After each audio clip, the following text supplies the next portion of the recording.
resume its meetings upon request from member states. In this regard, I should like to draw the attention of delegations to document A/ES-11/10, which contains a letter dated 7 November 2022 from the permanent representatives of Canada, Guatemala, the Netherlands, and Ukraine to the United Nations, to the President of the General Assembly, requesting the resumption of the 11th Emergency Special Session of the General Assembly. I intend to conduct the proceedings of this meeting in accordance with the rules of procedure of the General Assembly and the past practices of its emergency special sessions. The General Assembly will now resume its consideration of Agenda Item 5, entitled Letter dated 28 February 2014 from the Permanent Representative of Ukraine to the United Nations, addressed to the President of the Security Council, S/2014/136. In connection with this item, the Assembly has before it a draft resolution issued as document A/ES-11/L.6. I now give the floor to the distinguished representative of Ukraine to introduce draft resolution A/ES-11/6/L.6.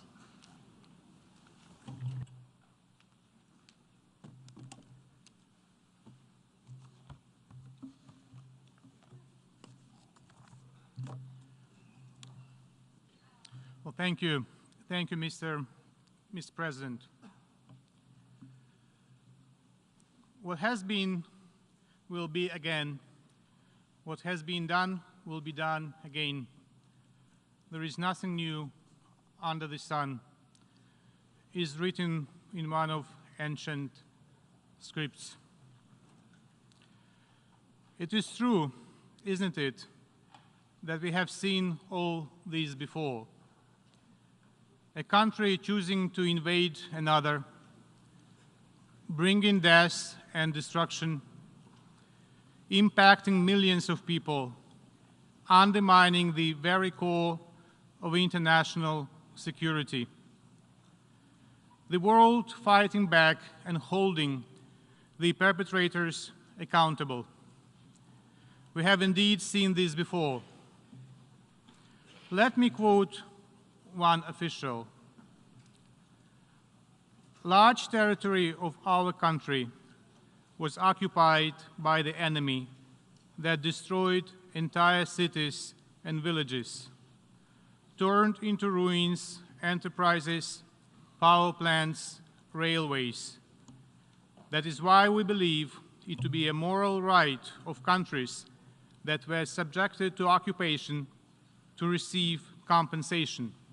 End of quote.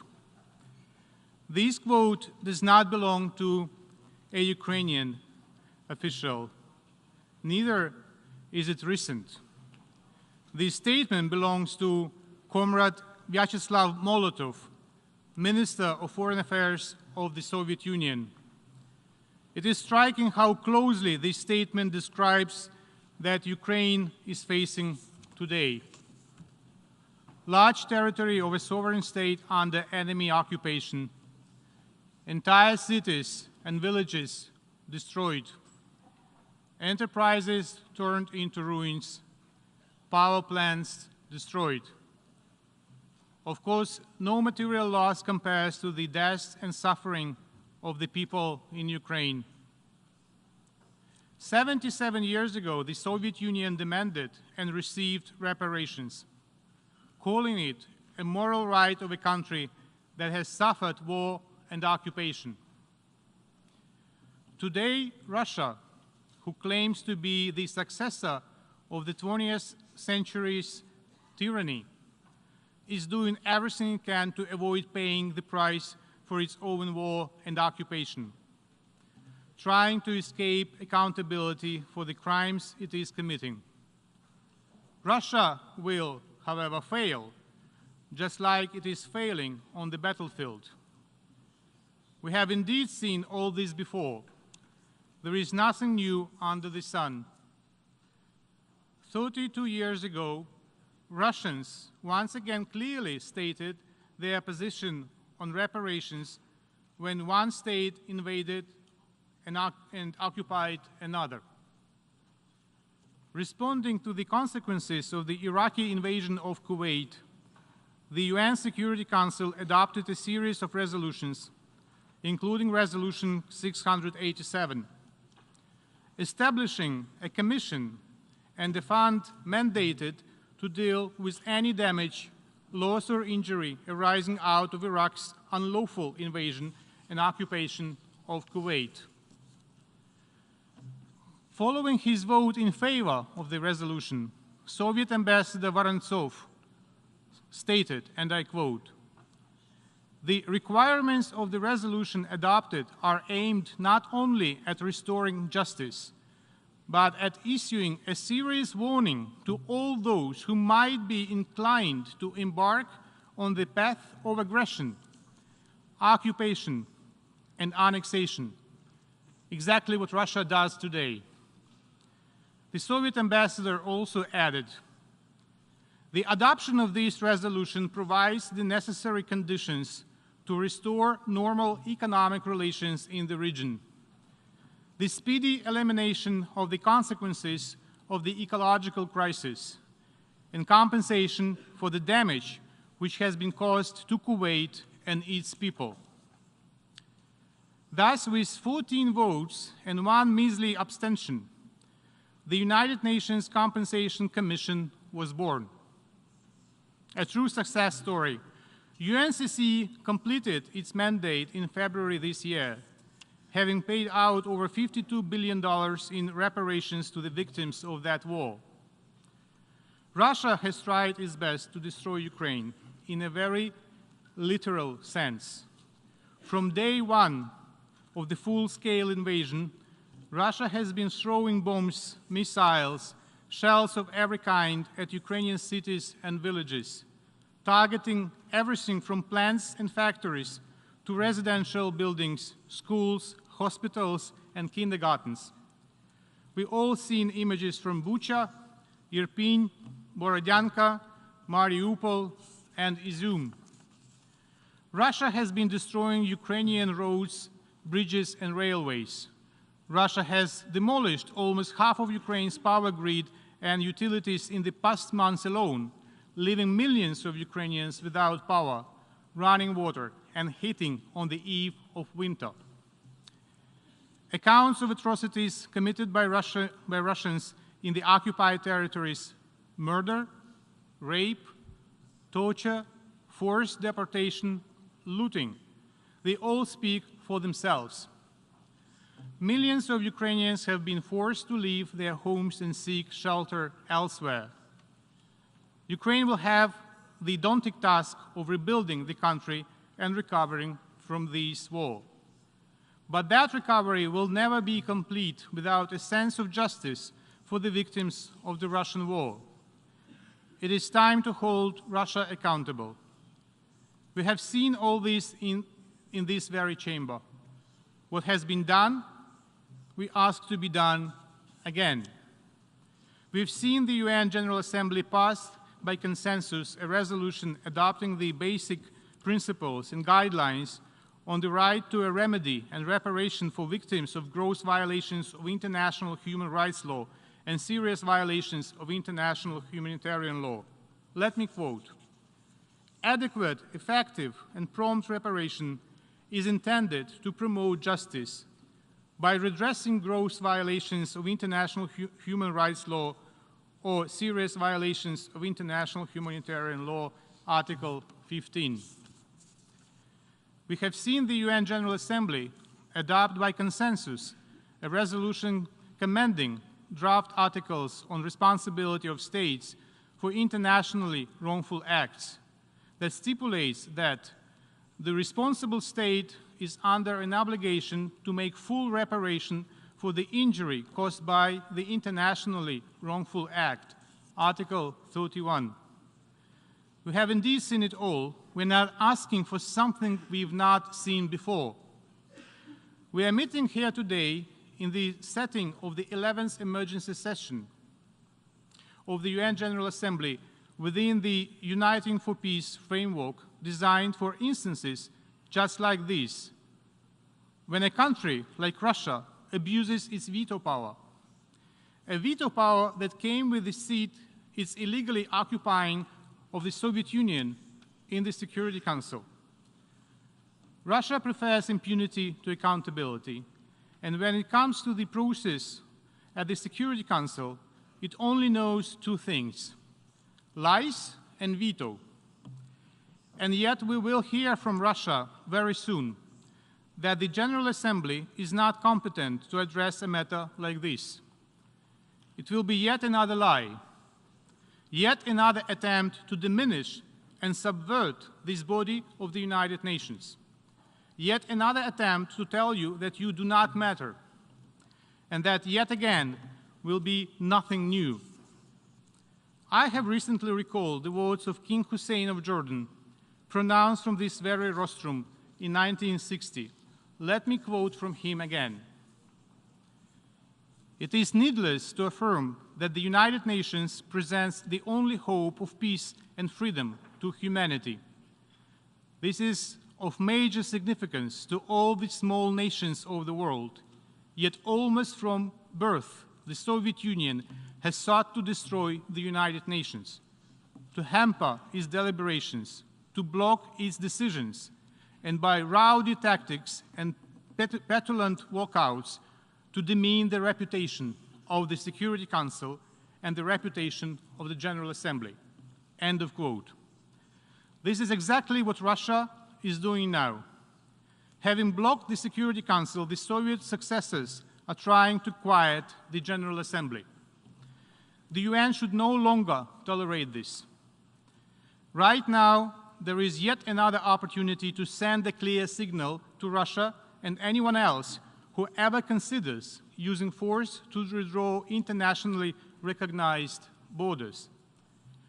Russians and their cohorts will try to make you believe that by this vote we are dividing the world into blocks and bringing it back to the times of the Cold War. They will claim that we ask the member states to take sides in the conflict. We in no way ask you to pick sides today.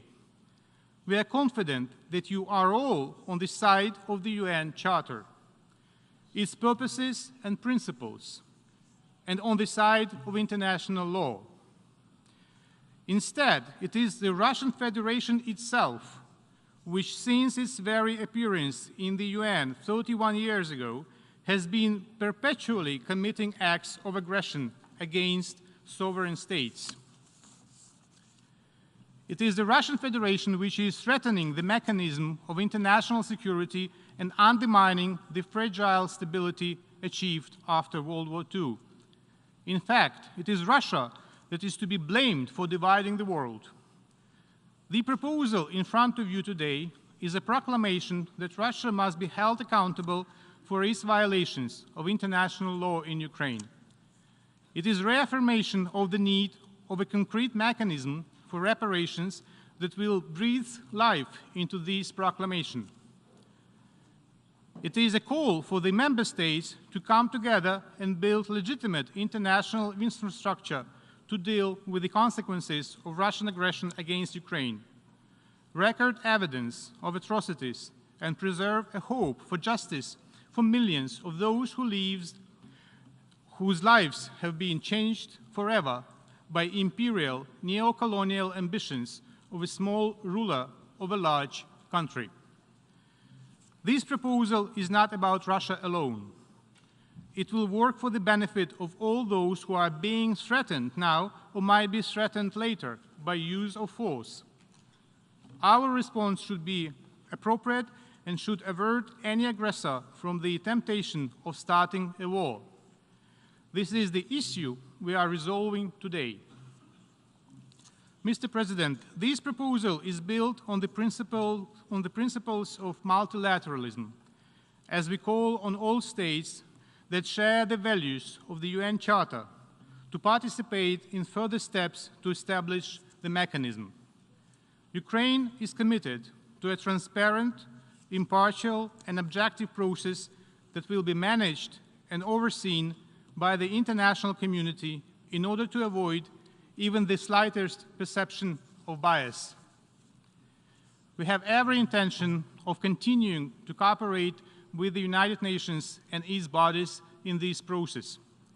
We greatly value and appreciate the invaluable work of the Secretary General and the Commission of Inquiry adopted by the Human Rights Council. We hope for cooperation with UNESCO and UNEP to help assess the damage to the historical and cultural heritage of Ukraine and its environment. A vote against this proposal will be a vote in favor of impunity and lawlessness. A yes vote will mean that there is a faith in international law, that the global architecture so painstakingly built after the Second World War will remain, and the United Nations can stand to watch over international peace and security.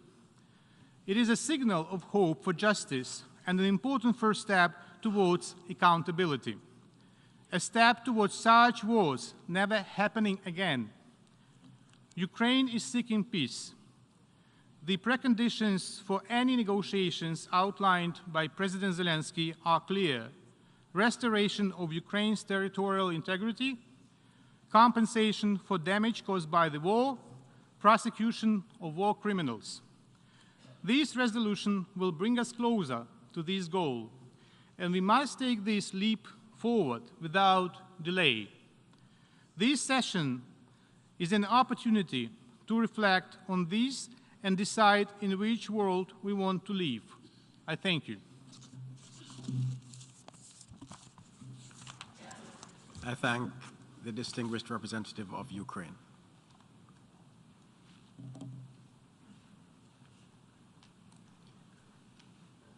I give the floor to His Excellency Mario Adolfo Bucaro Flores, Minister for Foreign Affairs of Guatemala.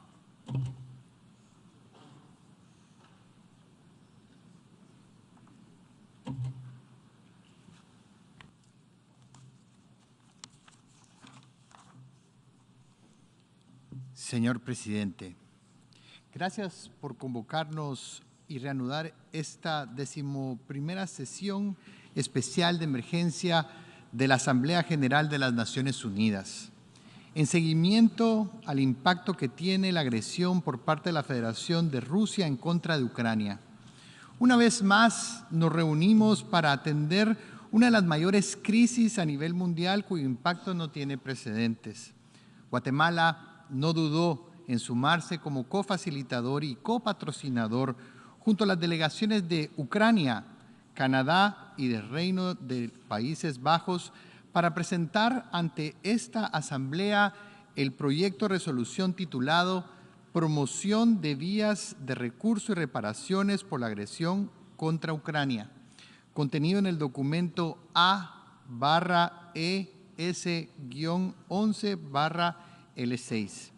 Hemos apoyado y presentado el proyecto de resolución con base en nuestras propias convicciones, como un país de profunda vocación pacífica, pero también como un Estado que reconoce que por medio del diálogo, la negociación y las reparaciones y los medios pacíficos que nos otorga el derecho internacional, las diferencias entre los Estados pueden llegar a solucionarse. Somos un país que en su historia atravesó un largo conflicto armado interno y por ello reconocemos la importancia de la paz y el respeto a los derechos humanos. Asimismo, hemos presentado este proyecto de resolución para la consideración de la Honorable Asamblea General, creyendo firmemente que esta iniciativa es un paso hacia la conciliación entre las partes, considerando que la resolución también plantea demandas civiles y que es un paso importante para el logro de la paz y la recuperación post-conflicto. La recomendación del establecimiento de este mecanismo que es tan importante como lo es el mecanismo de registro de daños y eventuales reparaciones, sin duda alguna es esencial.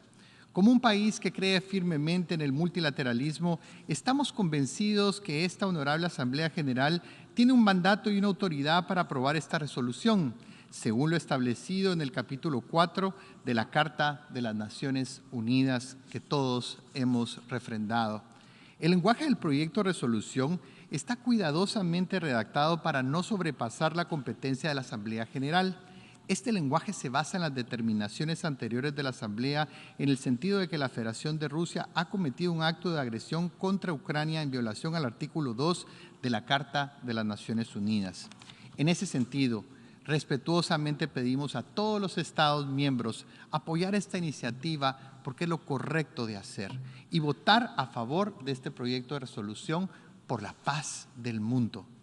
Señor Presidente, al estar hoy frente a esta tribuna coauspiciando este proyecto de resolución, no puedo dejar de mencionar la importancia de una reforma pronta, ajustada a tiempos actuales al Consejo de Seguridad de las Naciones Unidas. Hoy estamos considerando este proyecto de resolución porque la Asamblea General no puede quedar paralizada o inactiva ante el Consejo de Seguridad sobre este tema y otras crisis que afectan la paz y la seguridad internacionales y, consecuentemente, reconocer que hoy la humanidad nos necesita a todos unidos. Muchísimas gracias.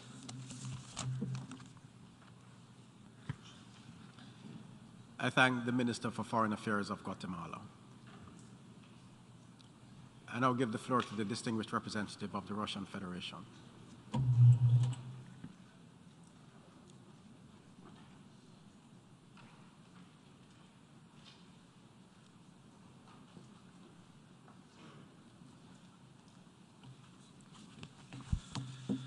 Господин председатель, выступавший здесь с этой трибуны сегодня украинский поспред привел много цитат, но главного об этой резолюции он не сказал. Позвольте нам исправить этот пробел. Проект резолюции, который представлен на рассмотрении спецсессии, это классический пример концепции порядка, основанного на правилах, когда узкая группа государств действует не на основе международного права, а стремится осветить беззаконие, используя авторитет Генассамблеи и позиционируя ее в качестве судебного органа, каковым она по определению не является. Ущербность этой инициативы очевидна. С юридической точки зрения положения проекта не выдерживают никакой критики, являются юридически ничтожными и попыткой легализовать нелегализуемое с точки зрения действующего международного права. При этом соавторы не могут не осознавать, что принятие подобной резолюции повлечет последствия, которые могут бумерангом вернуться к ним самим. Эти страны хвастливо твердят о приверженности законности, одновременно растаптывая даже ее видимость. Проект резолюции предполагает создание некого международного механизма возмещения ущерба. А дальше, мол, дело техники. Создаваться этот механизм будет отдельной группой стран, которые и будут решать, как он будет функционировать. То есть Генассамблее предлагается дать карт-бланш на создание некого органа, о функционале которого у большинства здесь присутствующих нет ни малейшего представления. Эти страны будут по своему усмотрению определять, а точнее назначать виновных и устанавливать объем ущерба, способы его возмещения и так далее. ООН же в этом процессе никакой роли играть не будет, ведь этот механизм предлагает создать вне ее рамок, и отчитываться перед Генассамблеей за его деятельность никто не собирается. Подчеркиваем, подавляющее большинство государств-членов не будет иметь абсолютно никакого права голоса или контроля при учреждении механизма или во время его функционирования. У нас нет сомнений, откуда будут черпаться средства для так называемого возмещения ущерба. Запад всеми силами пытается придать своим действиям хотя бы какую-то видимость легитимности, чтобы начать тратить замороженные, а по сути украденные у Российской Федерации суверенные активы стоимостью в сотни миллиардов долларов. Им уже давно очень хочется их разморозить, но не для того, чтобы вернуть законному владельцу, и не для того, чтобы тратить их на помощь Украине, а на финансирование своих постоянно растущих поставок оружия Киеву и погашение его долгов за уже переданные вооружения. Тем самым Запад хочет продлить и еще больше усугубить конфликт, планируя использовать для этого российские деньги. Соответствующее решение Генеральной Ассамблеи необходимо ему как ширма для этого неприкрытого грабежа. Такое развитие событий приведет лишь к усилению напряженности и нестабильности во всем мире, в то время как выгодополучателями будут западные военные корпорации, которые уже заработали миллиарды долларов на поставках вооружений Украине. Подчеркиваем, ни Генеральная Ассамблея, ни какой-либо механизм не могут отменить суверенный иммунитет, которым обладают государственные активы в соответствии с международным правом. Страны, поддержавшие соответствующее решение Генассамблеи, окажутся причастными к беззаконной экспроприации суверенных активов третьей страны и очередному превышению полномочий Генассамблеи в интересах Запада. Хотят ли вообще государства развивающегося мира иметь что-то общее с такой инициативой? Полагаем, что для большинства из них не просто нелепо, но и оскорбительно, что западные страны вздумали требовать, а не выплачивать репарации. Сценарий с воровством и тратой суверенных государственных активов задумывается именно теми государствами, которые имеют богатейший послужной список ограбления остального мира. Речь идет о столетиях рабства и угнетения, колониализма и неоколониального господства, военных агрессий и интервенций, блокад, односторонних санкций и бессовестного выкачивания природных ресурсов оккупированных и порабощенных стран. Но это авторы инициативы пытаются заставить всех забыть, выпячивая исключительно украинский сюжет. Страны Запада никогда не рассматривали репарации в качестве способа искупить собственные грехи. Более того, они 2 десятилетия блокировали любое обсуждение этой темы в 6-м комитете Генеральной Ассамблеи и разработку какого-либо многостороннего инструмента по ответственности государств за международно противоправные деяния. Они вспомнили об этой концепции лишь сейчас, когда репарации приглянулись им как удобный инструмент для ограбления очередного государства. Если подобная резолюция будет принята, это будет иметь системные последствия для деятельности ООН. Призываем страны-члены осознать это и проголосовать против проекта. Благодарю вас. I thank the distinguished representative of the Russian Federation. Now I give the floor to the distinguished representative of the European Union.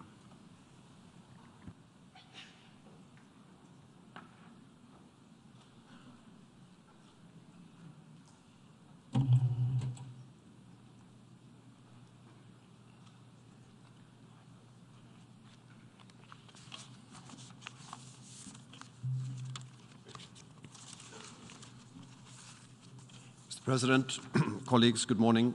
I have the honor to speak on behalf of the European Union and its member states. The candidate countries Montenegro, Albania, Ukraine, the Republic of Moldova, as well as Georgia, Liechtenstein, Monaco, and San Marino align themselves with this statement. Mr. President, the General Assembly is called today to take action on the draft resolution entitled Furtherance of Remedy and Reparation for Aggression against Ukraine. While the title of the resolution explains its purpose and what it intends to achieve, maybe some more background may be useful. I will explain why we believe the resolution is necessary, what it does and what it does not, in order to dispel any misconstructions, including some that we've just heard from this podium. First, why do we support this resolution? The answer is straightforward. Aggression has occurred. On 2nd of March this year, this General Assembly, with an overwhelming majority, confirmed that the Russian Federation committed an aggression against Ukraine in violation of Article 2.4 of the Charter, an internationally wrongful act that hits at the core of the UN system. People around the world are watching as innocent civilians are killed as a result of deliberate targeting, as infrastructure, hospitals, schools, homes are destroyed every day. Destruction is overwhelming. Damage inflicted on Ukraine is huge, and it's only growing bigger with every day that this war rages on. Under international law, the responsible state is under an obligation to make full reparation for the injury caused by its internationally wrongful act. In order to prepare an orderly process, such damage need to be properly registered in the first place. Accountability means that costs move from the victims to the aggressor. There is no question of whether Russia should pay. It's rather a question of when and the amount. Second, what does this resolution do? The resolution merely recommends the creation by member states and Ukraine of a register of damage. That register will serve as a repository of evidence of all types of damage. There are precedents for this, as we all know. The resolution also recognizes the need for the establishment, in cooperation with Ukraine, of an international claims mechanism for reparation for damage as a second step. Rather than charging the domestic legal system of Ukraine and other states with a potentially very high number of individual litigations, a centralized and specialized system would be more appropriate. In our view, an international claims mechanism would provide for legal certainty and procedural fairness. Russia must be held to account for its wrongful acts and wanton destruction. This is key if we are to uphold a rules-based international order. This is not about the West against the rest. This is about global respect for international norms. Third, what does the resolution not do? The resolution does not establish the register of damage, nor does it create the reparation mechanism. These instruments will be created at a later stage by member states in cooperation with Ukraine. There are no costs for the UN system stemming from this resolution, and no costs for anyone else apart from Russia itself, who must bear responsibility for its wrongful acts. Mr. President, we must stay the course in order to shape history. Russia's denial of taking responsibility for destruction and damage adds insult to injury. Let me conclude by saying that every country, regardless of its size, might, or location on the globe, enjoys the right to document crimes committed against its population, territory, environment, or cultural property in order to secure their proper investigation. Each state can also work together with other states or the international community to set up an efficient international mechanism to deal with the reparation claims arising of such crimes. Accordingly, the resolution essentially supports the path to justice. Today it is Ukraine, tomorrow it could be someone else. We therefore call on everyone to vote in favor of this resolution. Thank you very much, Mr. President. I thank the distinguished representative of the European Union. I give the floor to the distinguished representative of Eritrea on behalf of the group of like-minded countries.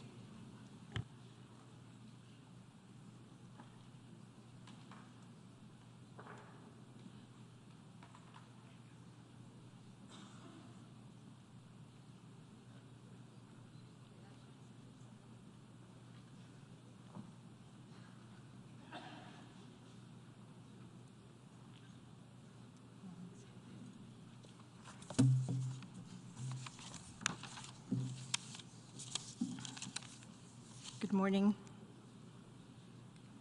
Mr. President, I have the honor to take the floor on behalf of the delegations of Angola, Belarus, Bolivia, Cambodia, China, Cuba, the Democratic People's Republic of Korea, Equatorial Guinea, Eritrea, Iran, the Laos People's Republic, Nicaragua, the State of Palestine, St. Vincent and the Grenadines, Syria, Venezuela, Zimbabwe, and other like-minded countries.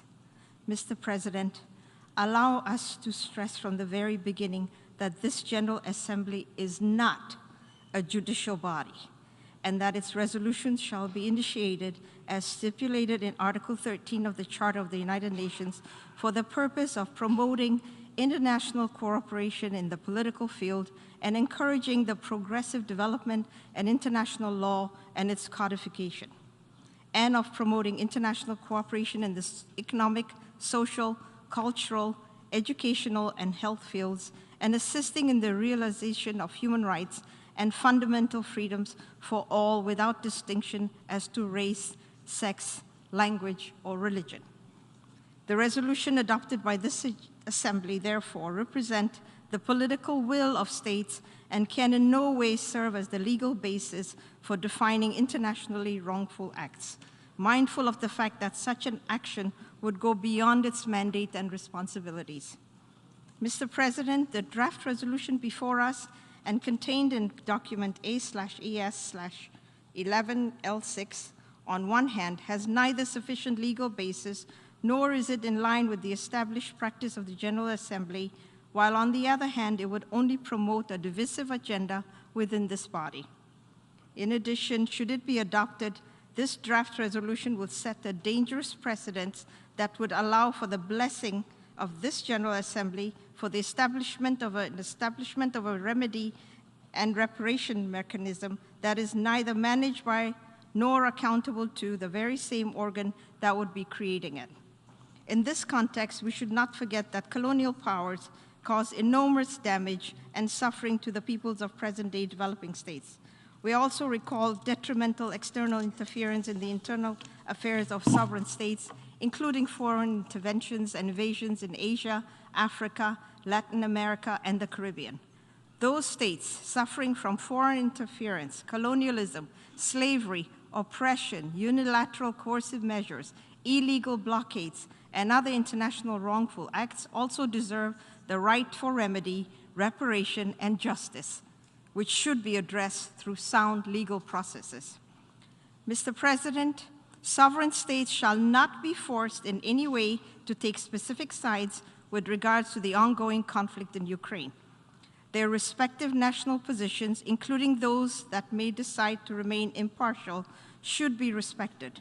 And we seize this opportunity to stress once again that the conflict around Ukraine must be resolved through diplomatic means and efforts. This General Assembly shall play a positive role towards that end and should spare no effort in favor of its peaceful resolution, while avoiding any initiative that may risk to further aggravate the situation on the ground and to further escalate tensions around the conflict. In this context, we cannot overemphasize that any attempt to entrench a Cold War-era mentality and bloc politics based on confrontation, the deepening divisions, and the imposition of disparate visions and agendas should be rejected by all responsible members of the international community, as it contributes in no way to addressing, through peaceful means and cooperation, the complex, emerging, and common challenges faced nowadays by humanity.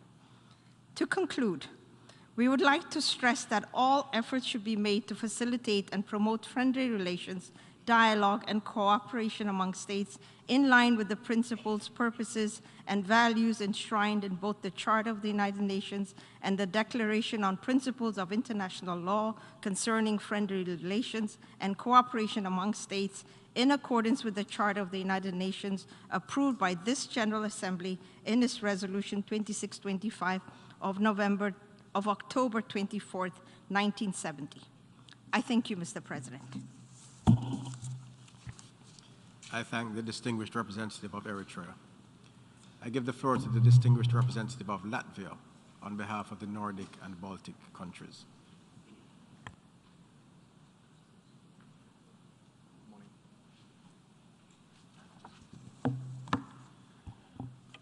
Mr. President, distinguished delegates, I have the honor to speak on behalf of 8 Nordic Baltic countries: Denmark, Estonia, Finland, Iceland, Lithuania, Norway, Sweden, and my own country, Latvia. Mr. President, February 24th this year, Russia launched its brutal full-scale invasion of Ukraine in blatant violation of international law and the UN Charter. By this war of aggression, aided by Belarus, Russia has deliberately violated the fundamental right of all states to independence, sovereignty, and territorial integrity. Moreover, this aggression has caused immense suffering to the people of Ukraine. It has triggered the largest humanitarian catastrophe in Europe since World War II. More than 17 million people have been displaced. Ukraine has lost more than 40% of its GDP. Today, more than 3 million Ukrainians must get by without water, electricity, sanitation, and heating. Russia's armed forces have deliberately attacked critical civilian infrastructure, including energy grids, power interconnectors, and water stations.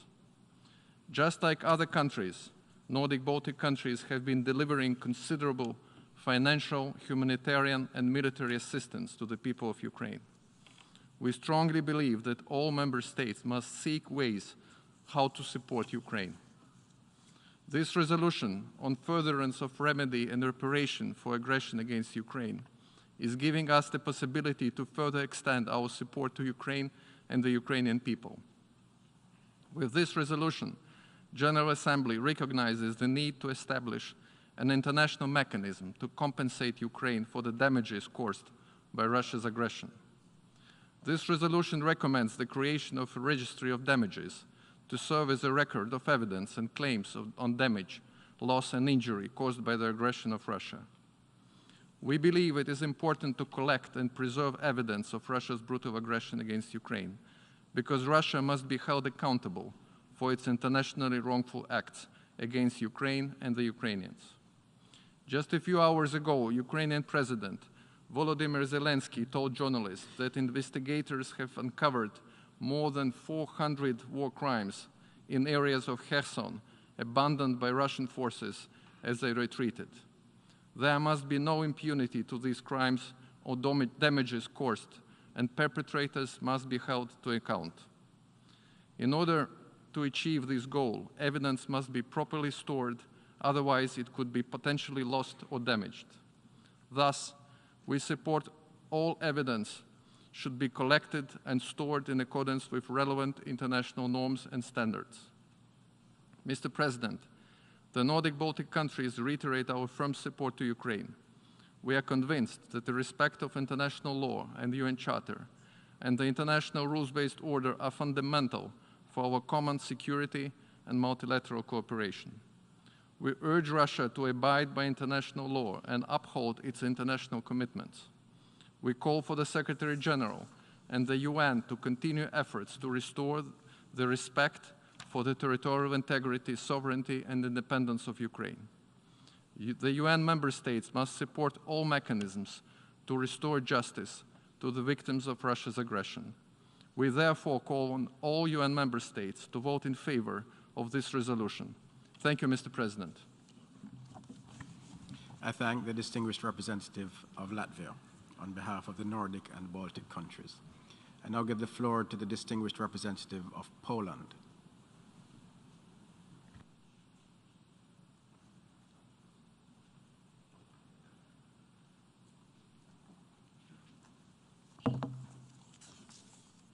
Mr. President, Excellencies, distinguished delegates.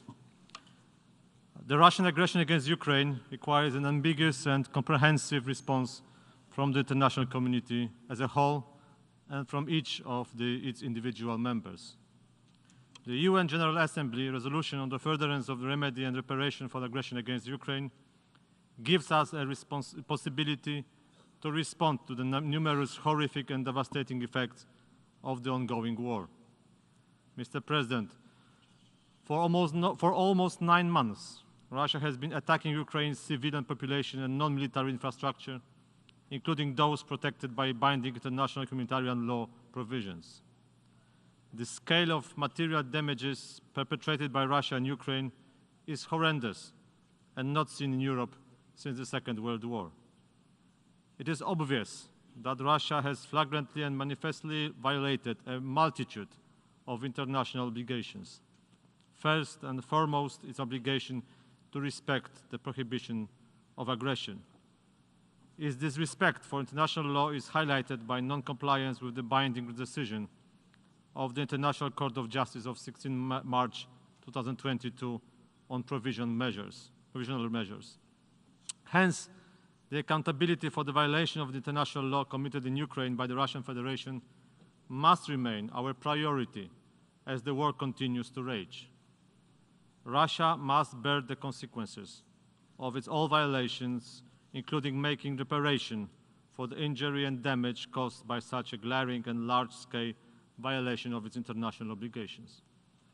Distinguished delegates, it is a fundamental principle of international law that the breach of an obligation involves a duty to redress, in an adequate form, all wrongs, material and non-material, inflicted upon the state and its citizens. Reparation, therefore, is an indispensable complement of a failure to apply international legal rules. Today's resolution recapitulates what is obvious. Russia is under obligation to make full reparation. Poland strongly supports the creation of the International Register of Damages caused by the Russian Federation's aggression against Ukraine. We strongly believe that all damages need to be always appropriately compensated, no matter when and no matter where they were inflicted. This is a universal guiding principle. It's not enough if the perpetrators only admit their wrongdoings. It's not enough if they express remorse, and in this case, we are even far away from that. Moral gestures are welcomed, but never enough. It is material compensation which is needed to rebuild damages caused by wars. We need to create the registry because it is fundamental for the future of Ukraine. Poland knows only too well from its own history what it means if such actions are forsaken. Mr. President, the proposed register, the operation and modalities of which will be decided among interested states, will not only assist Ukraine in rebuilding itself after the devastating war, but more importantly, it will bring justice to the victims of the Russian barbaric acts, such as a mass killing of men, women, and children, torture, sexual violence, or forced deportation. It should also not be forgotten, as Poland stressed in the Security Council in May, that apart from the human casualties, the Russian aggression keeps causing destruction to the cultural sites in Ukraine. Religious sites, historic buildings, monuments, Holocaust memorials, and other artifacts are being damaged and looted on a daily basis. Addressing the General Assembly in September this year, President of Poland, Andrzej Duda, stressed Poland's commitment to all accountability efforts by stating, and I quote, "I would like from this place to pledge our support to all existing and new initiatives so that those who deprive millions of people of their right to food and destroy the environment will no longer go unpunished. In the face of Russia's unlawful actions, we should all learn a lesson for the future." Mr. President, as the international community was unable to prevent the ongoing Russian aggression, it is our duty to advocate towards ensuring accountability for atrocities committed against Ukraine. It is thus imperative to support today's resolution, as it will constitute the first step towards reparation for injury and damage caused by the Russian aggression and lead us towards achieving peace and post-conflict recovery. And I thank you. I thank the distinguished representative of Poland, and I give the floor to the distinguished representative of Sri Lanka.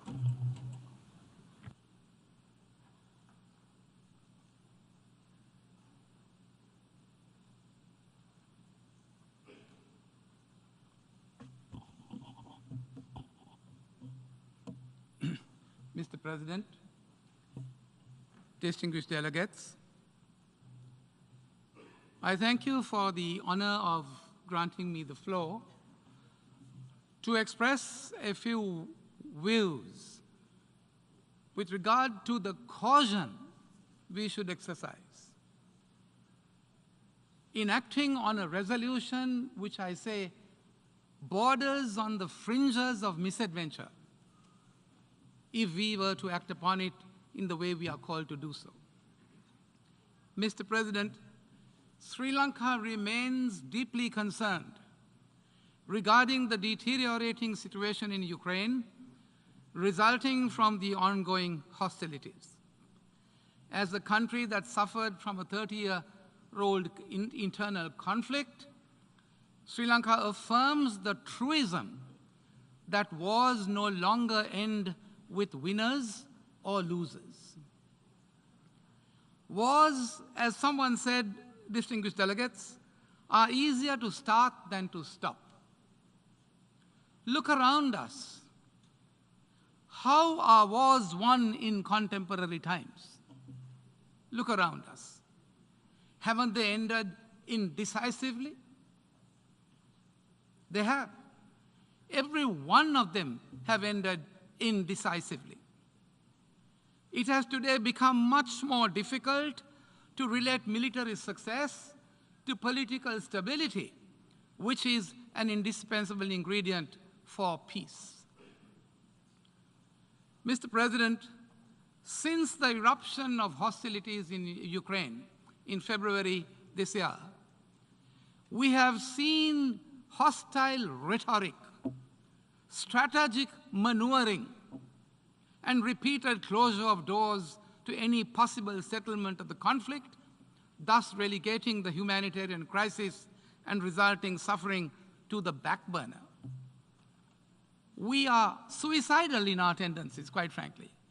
We like to play with fire to our detriment. The consequences are evident to the whole world, which was already beset by the devastating effect of a pandemic and is now facing a severe energy and food crisis that has devastated economies and livelihoods around the world. Those in the developing world, like Sri Lanka, with vulnerable economies, dependent on services, mechanisms such as tourism, have been especially hard hit. All this is happening amidst multiple other challenges referred to by the Secretary General himself as a 5-alarm global fire, as he describes it.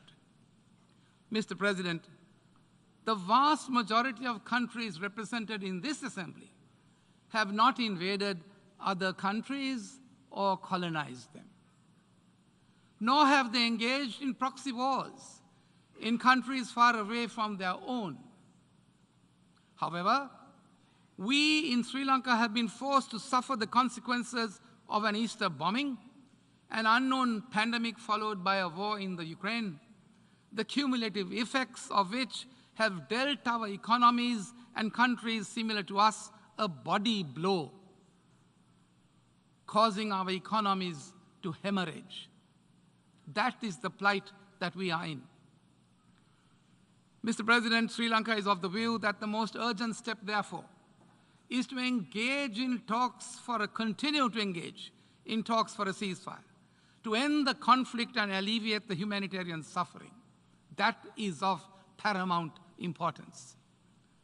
The attempt to provide justification through a General Assembly resolution for seizure of sovereign assets of one party at this juncture, in our respectful view, is misconceived and misplaced and would amount to an overreach of the application of the provisions of the Charter and an engagement in jurisprudential, what I would describe as being jurisprudential gymnastics, choreographed intrinsically by a misplaced composition of misunderstood sequences, a misadventure that can go terribly wrong, my dear friends.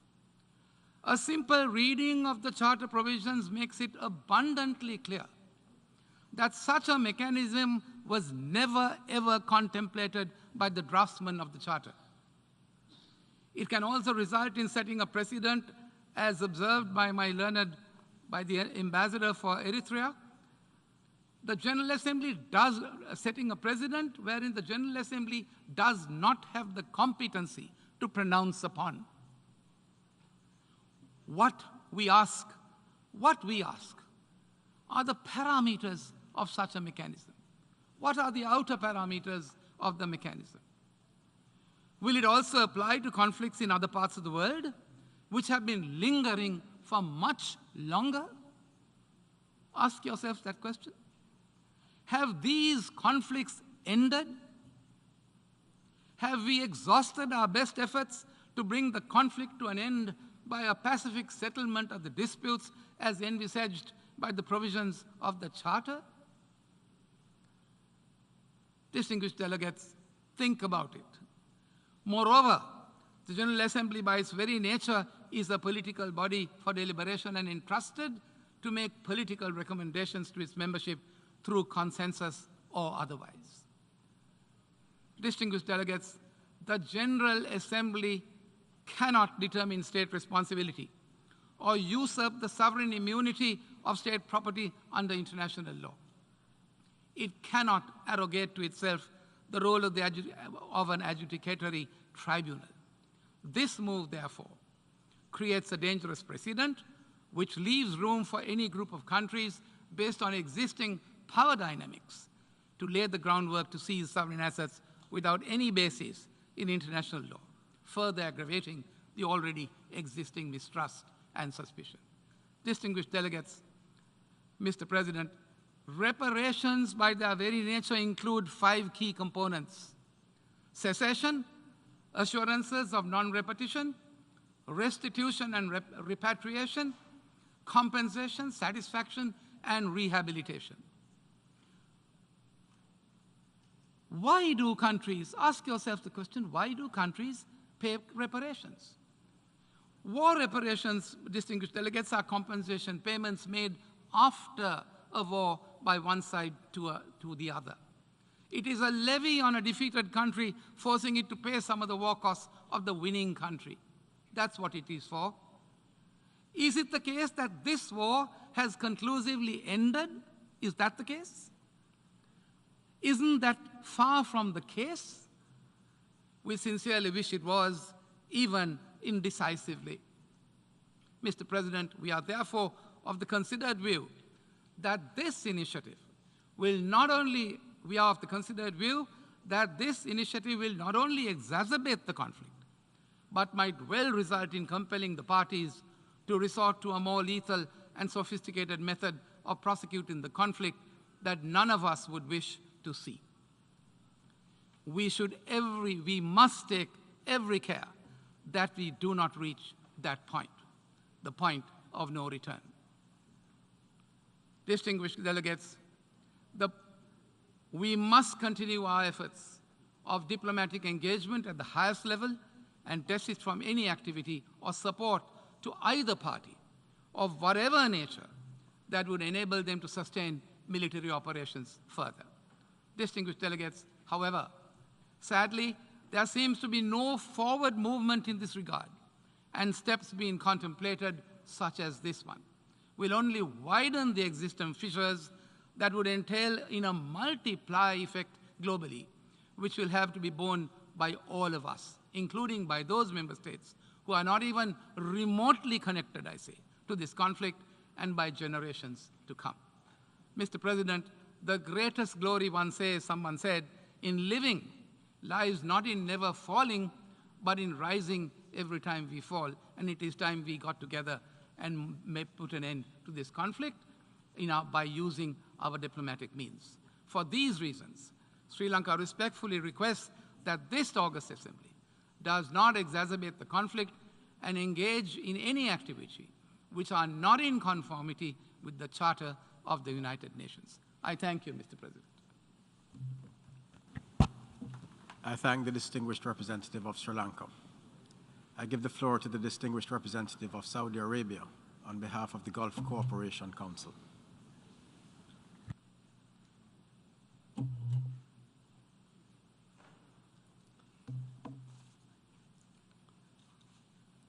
السيد الرئيس، السيدات والسادة، يسرني أن ألقي هذا البيان نيابة عن الدول الأعضاء في مجلس التعاون لدول الخليج العربية، الإمارات العربية المتحدة، مملكة البحرين، سلطنة عمان، دولة قطر، دولة الكويت، وبلاد المملكة العربية السعودية. إن دول مجلس التعاون لدول الخليج العربية تتابع بقلق بالغ ما آلت إليه الأوضاع بجمهورية أوكرانيا واستمرار الأزمة حتى الآن، وما نتج عنها من تداعيات إنسانية واقتصادية وسياسية. وهنا تشدد دول المجلس على أن مواقفها تأتي متسقة مع ثوابتها الداعية إلى الالتزام بالمبادئ الراسخة للقانون الدولي وميثاق الأمم المتحدة التي تحكم العلاقات بين الدول، والقائمة على احترام سيادة الدول وسلامتها. وتؤكد دول المجلس على العلاقات الودية التي تربطها مع كافة أطراف الأزمة. السيد الرئيس، تدعو دول مجلس التعاون لدول الخليج العربية جميع الأطراف للالتزام بتعهداتهم وفقا للقانون الدولي، وهي على قناعة بأن أفضل سبيل لتلافي التداعيات السلبية هو تسوية الأزمة عن طريق الحوار وبالطرق الدبلوماسية بما يلبي مصالح جميع الأطراف. وعليه فإن دول المجلس تحث الأطراف كافة على ضبط النفس وتجنب المزيد من التصعيد والتزام السبل السلمية لتسوية النزاع. السيد الرئيس، السيدات والسادة، إن القرار المنظور اليوم الوارد بالوثيقة A/ES 11/L6 ورغم كونه مبنياً على المبادئ الأساسية والتوجيهية للانتصاف والجبر التي اعتمدتها الجمعية العامة للأمم المتحدة بقرارها رقم 147/60 في عام 2005، إلا أن دول المجلس ترى أن أي آلية تنشأ لا بد أن تكون مستندة إلى إجراءات ومعايير متفق عليها دولياً وتحظى بقبول واسع وتحت إشراف أممي، سعياً لمعالجة سبل الانتصاف والجبر بشكل عادل يضمن تحقيق الغاية المنشودة منها. وفي الختام، السيد الرئيس، تعرب دول مجلس التعاون لدول الخليج العربية عن أملها في استمرار العمل من أجل الوصول إلى حل مرضٍ لجميع الأطراف، ودول المجلس مستمرة في دعمها لجميع المبادرات الإنسانية والسياسية وصولاً لتحقيق الهدف المنشود، وهو إحلال السلام بالمنطقة وتجنيب العالم التداعيات السلبية للأزمة إنسانياً وسياسياً واقتصادياً. وشكراً السيد الرئيس. I thank the distinguished representative of Saudi Arabia on behalf of the Gulf Cooperation Council. I give the floor to the distinguished representative of the United Kingdom.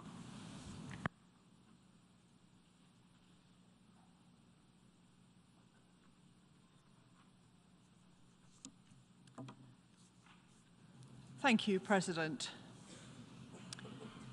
Russia's unprovoked and illegal invasion of Ukraine, including its attacks on civilians, schools, hospitals, and power supplies, has caused and continues to cause immense damage and loss to Ukraine and its people.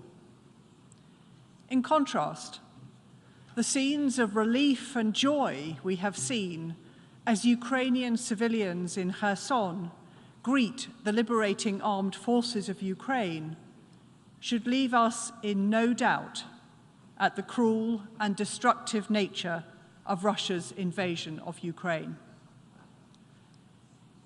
It will take a broad international effort to support Ukraine's recovery and reconstruction in order to build a safe and prosperous future for the Ukrainian people. But only one country, Russia, is responsible for the damage to Ukraine, and it is absolutely right, as this resolution sets out, that Russia pay for that damage. Russia must be held to account for actions which are in clear violation of international law, including the UN Charter. The United Kingdom supports Ukraine's ambition to establish a register of damage to ensure that the evidence of the destruction caused by Russia is documented and preserved. This is an important first step in Ukrainian efforts to seek justice in accordance with international law. It is right that we begin that process now. Putin must end his war of choice, end the lies and distortion, end the global devastation in its wake, and withdraw his troops from Ukraine. We remain steadfast in our support for Ukraine and for justice and compensation for the damage that Russia has caused. Thank you, President. I thank the distinguished representative of the United Kingdom. I give the floor to the distinguished representative of Japan.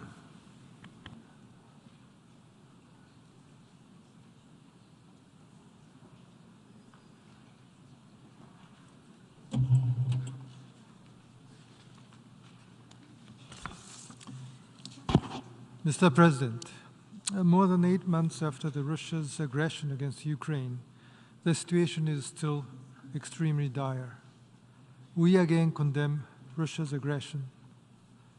Russia has inflicted tremendous damage on Ukraine, including the killing of innocent civilians and the destruction of civil infrastructure and facilities, such as schools, museums, and commercial establishments. Japan has already resumed embassy operations in Kyiv, and we are mindful of such damage on the ground. We recall that indiscriminate attacks on innocent civilian populations constitute a war criminal, and responsibility for these actions must be held. Mr. President, unilateral attempts to change the status quo by force must not occur in any corner of the globe. This resolution should contribute to the reparations for the serious violations of the principles of the United Nations Charter. Russia must immediately stop its war of aggression, withdraw all of its troops and military equipment from Ukraine, and respect Ukraine's independence, sovereignty, and territorial integrity within its internationally recognized borders. I thank you, Mr. President. I thank the distinguished representative of Japan. I give the floor to the distinguished representative of Malaysia.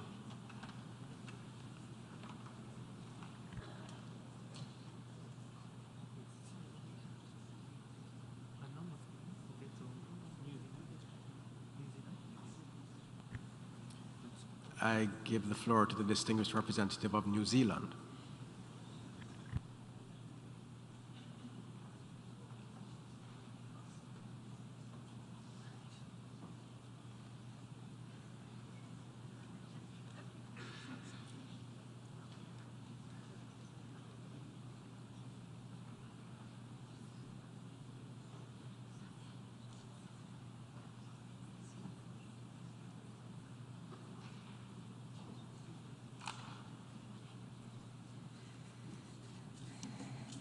Mr. President, Aotearoa New Zealand welcomes the opportunity to speak on this important matter.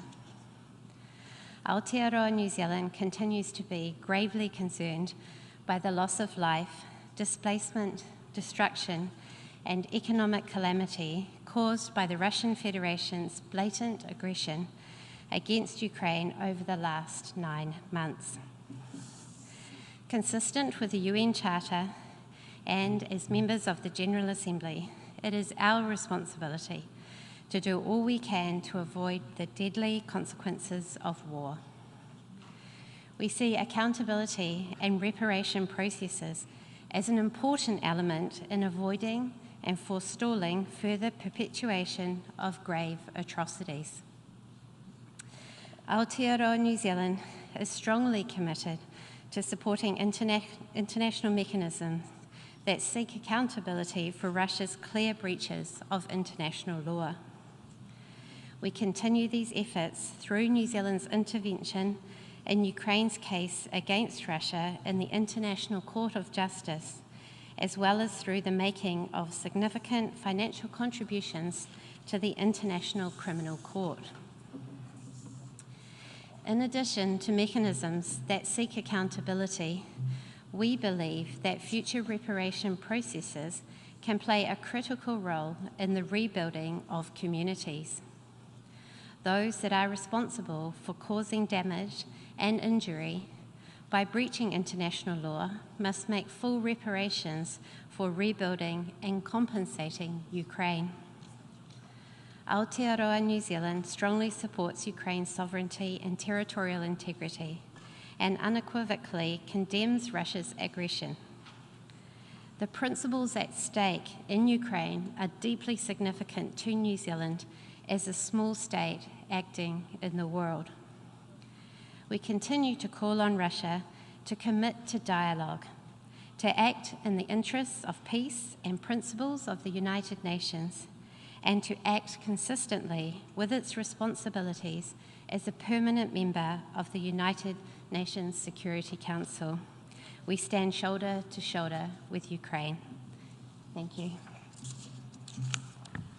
I thank the distinguished representative of New Zealand. I give the floor to the distinguished representative of Vietnam.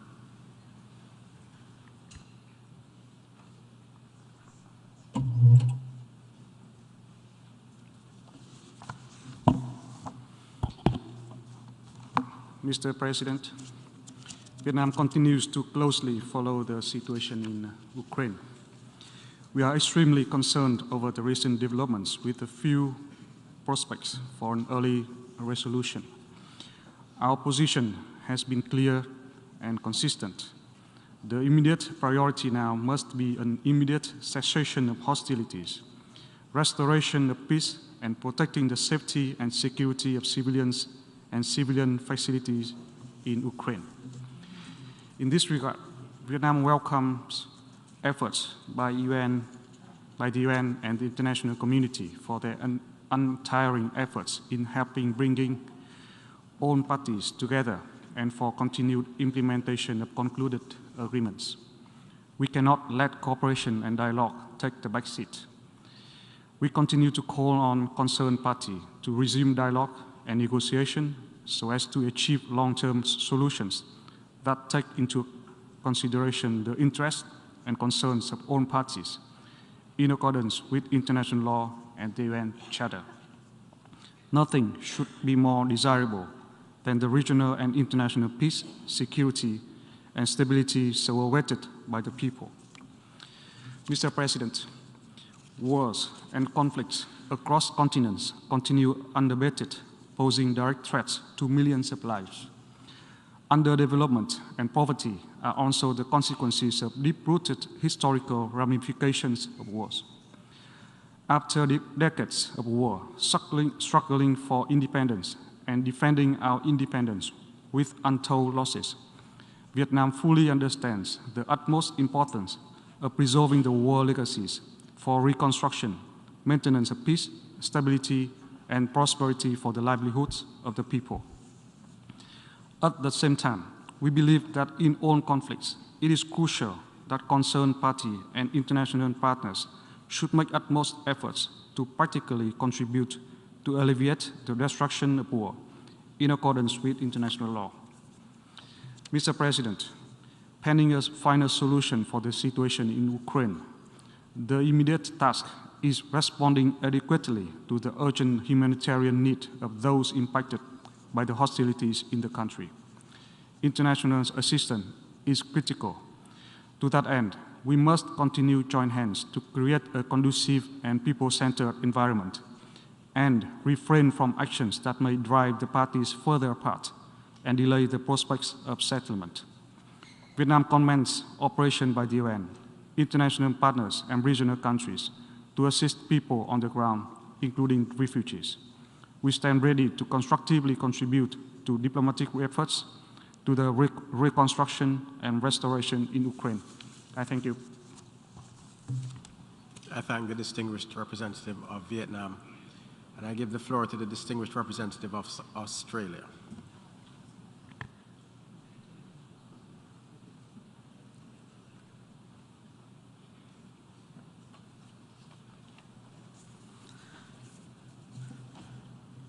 Thank you, Mr. President. Good morning, colleagues. Let us remember that on the 2nd of March, under the Uniting for Peace formula, the international community stood together and adopted Resolution ES-11/1 by an overwhelming majority. In doing so, we were united in deploring in the strongest terms the aggression by the Russian Federation against Ukraine in violation of Article 2.4 of the Charter. It's now more than 8 months on, and every day Russia's invasion of Ukraine unleashes further suffering, causing death, injury, and destruction in Ukraine. When this illegal and immoral war ends, Ukraine will face the monumental task of rebuilding all that was destroyed by Russia in the context of or during its invasion. The injuries suffered by Ukraine as a result of Russia's violations of international law require full reparation by Russia, in accordance with international law of state responsibility. Article 31 of the International Law Commission's articles on the responsibility of states for internationally wrongful acts makes abundantly clear that, and I quote, "The responsible state is under an obligation to make full reparation for the injury caused by the internationally wrongful act." End quote. This fundamental principle of international law is not controversial. Far from it. In fact, in a decision in February of this year, the International Court of Justice once again explicitly reaffirmed that Article 31 and this principle represents customary international law. So let us be clear. The international community has overwhelmingly spoken to condemn Russia's illegal invasion of Ukraine as a violation of the UN Charter. There is no doubt that Russia has an obligation under international law to make full reparation for the injury caused by this egregious and legally wrongful act.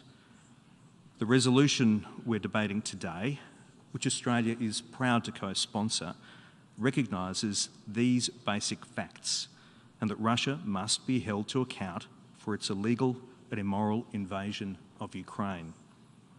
We will not be fooled by Russia's misinformation and obfuscation. This resolution does not overstep the powers of the General Assembly in any way. It simply recognises fundamental principles of international law by which Russia, and we must all, abide. A register of damage and a reparations mechanism, appropriately constructed, would be important components of a fair, impartial and just framework for reaching a view of the reparations Russia must make to ensure lasting peace. Colleagues, the international community must work together to start laying the foundations now. We must first accurately record the damage caused by Russia with a view to achieving peace and post-conflict recovery. We must urge all member states to continue to support this resolution and every effort to ensure Russia complies with its obligations under international law, including to end its war of aggression against Ukraine and to make reparations for the injury and damage it has already caused. Thank you, colleagues. I thank the distinguished representative of Australia. I give the floor to the distinguished representative of Albania.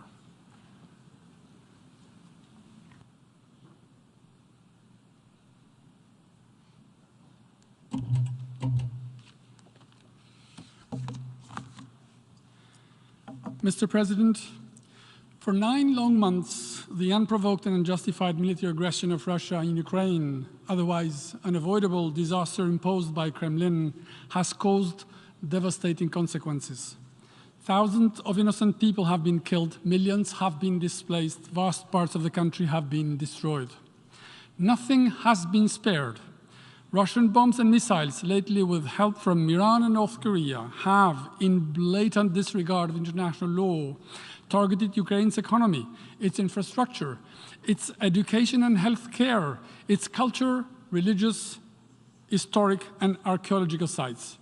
The Russian footprint of destruction is everywhere. Every time Russia has been pushed back, and this is happening continuously since months now, we have seen relentless punishing bombardments seeking to wreck Ukraine's infrastructure, provoke a power grid collapse, halting water and sewage services, making life impossible, with the hope to freeze the country into submission. This is appalling, but it is not news in this war of aggression.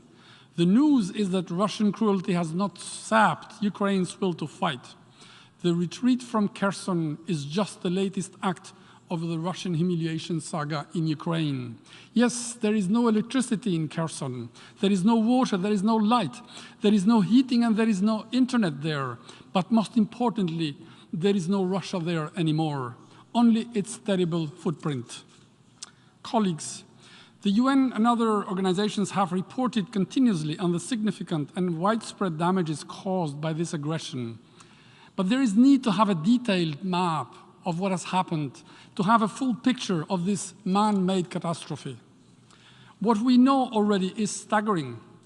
According to serious and credible reports, over 7% of Ukraine's entire housing stock has been destroyed. The damage inflicted to transporter infrastructure, roads and railroads, amounts to close 1/3 of the entire country. More than 300 bridges have been deliberately destroyed by Russia since February this year. 1,270 schools have been damaged or destroyed, along with close to 1,000 healthcare facilities. Business and industry properties have sustained close to $10 billion in damage. But this is far from being the full picture. Colleagues, actions have consequences, and Russia must be held accountable, including for reparations. It is one of the core principles of the international law that the aggressor has an obligation to make full reparation for the damages it has caused. This is why Albania fully supports the resolution presented today for furtherance of remedy and reparation of aggression against Ukraine, and call on all member states here present to vote in favor of this draft resolution as an act of justice and dignity. It is very straightforward. An aggression has happened. Extensive damage has been inflicted. It needs to be documented for the purpose of reparation and accountability. This is all this text is about. Colleagues, this war, just like every war, will stop one day. It must stop now, since every day going on, the toll will be heavier for all, including for Russia itself, which, let's not forget, has become the first G20 economy decoupled completely from Europe, with a very bleak, spiraling downturn outlook.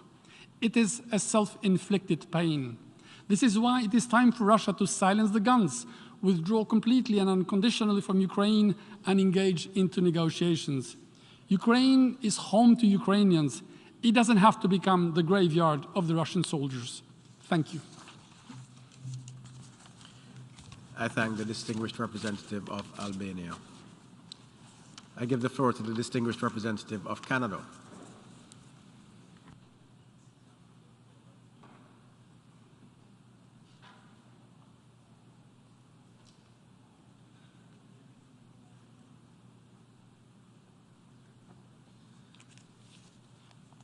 Merci, Monsieur le Président.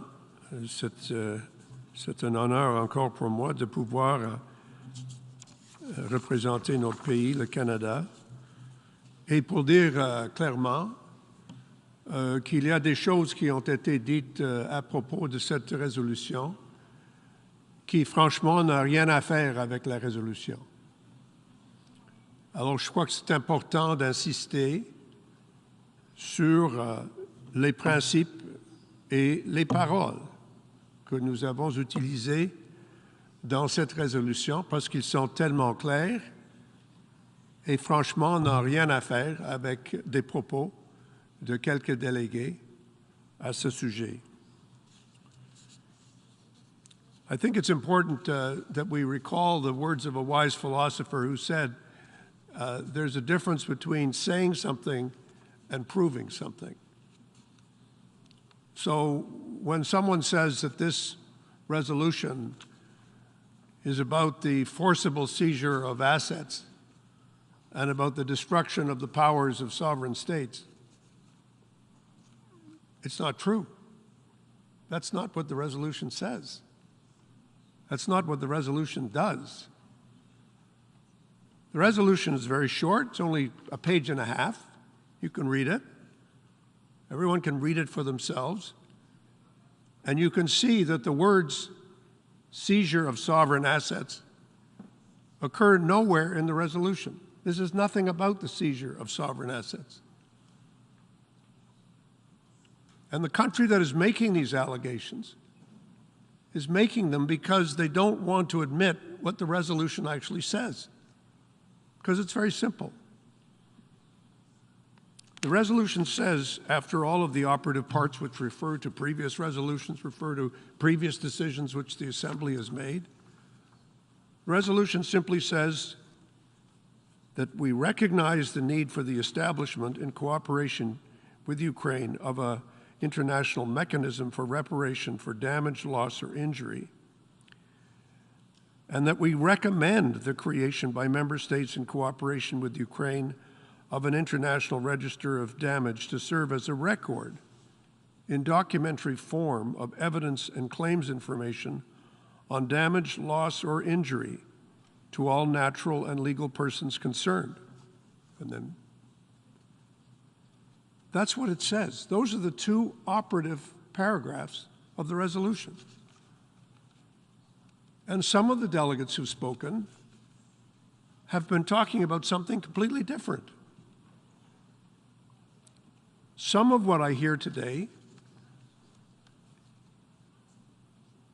is a cry. And the cry is, we are hurting.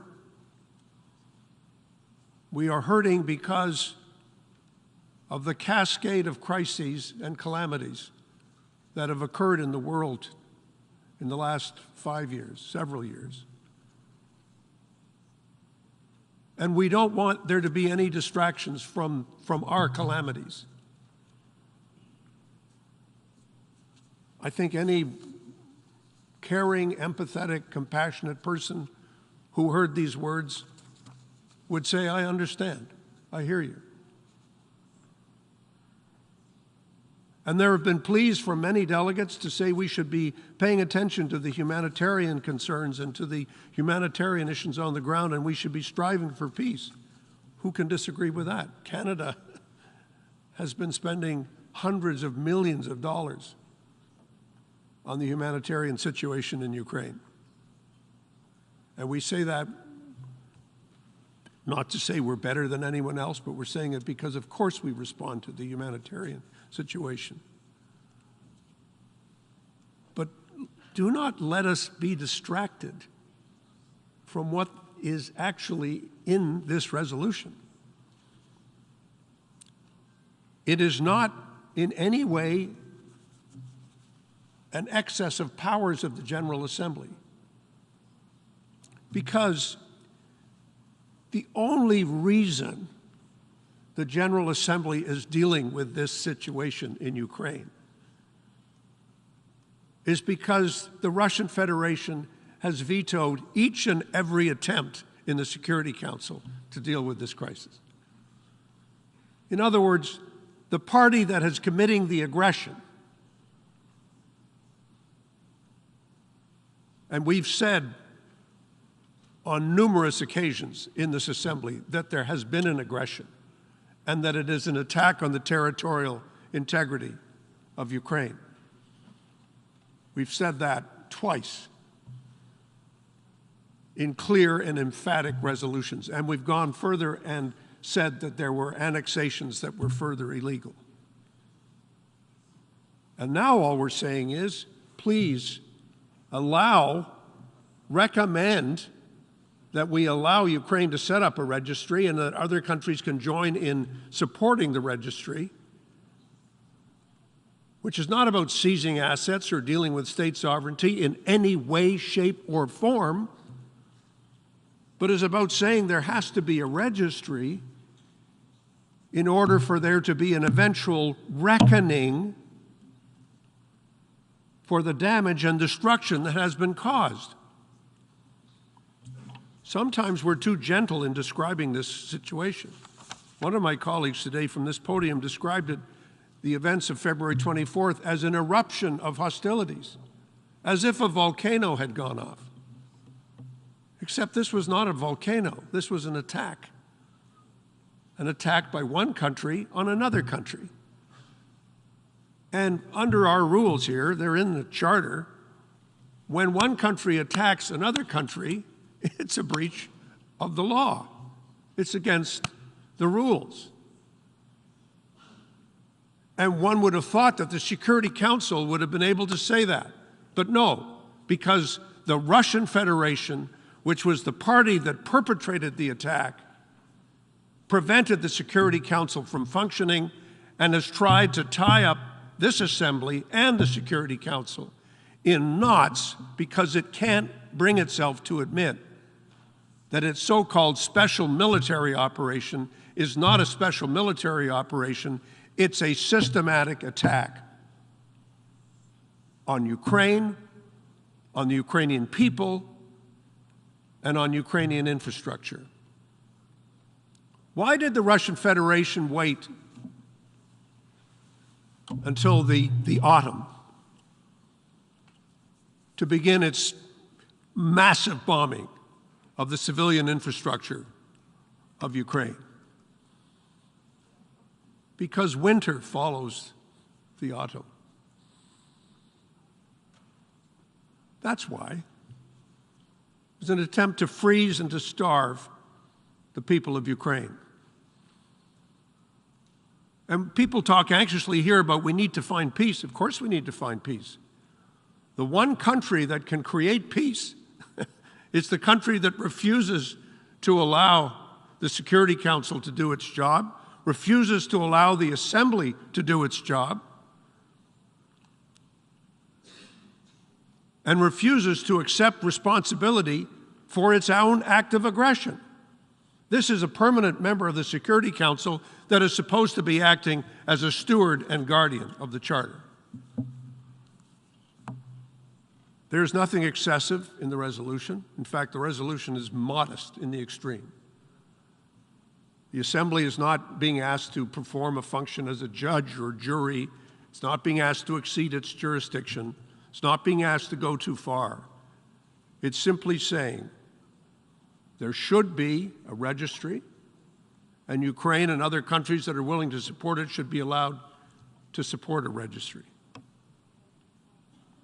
Why and how this is an excess of jurisdiction cannot be explained. And all of the things that have been said in the letter from the Russian ambassador to all of us, and all have been said today from this podium about how this is some systematic Western plot to steal the assets of sovereign states, is just complete balderdash. It's nonsense. And we have to have the courage to say it. This is not some magical event that occurred out of the air that has no explanation, that has no cause and no effect. It has a cause. That cause is called aggression.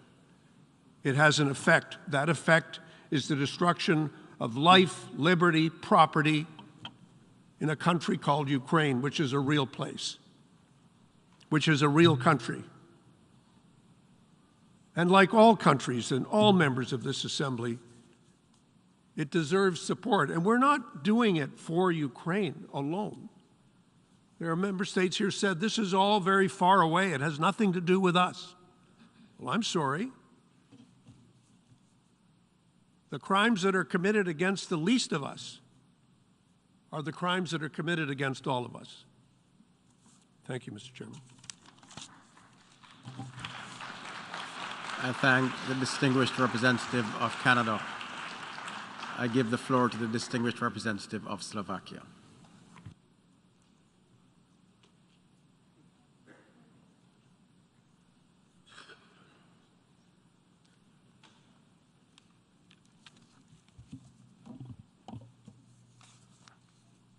Mr. President, Slovakia fully aligns itself with the statement made earlier by the distinguished representative of the European Union, and I wish to add just a few remarks in my national capacity.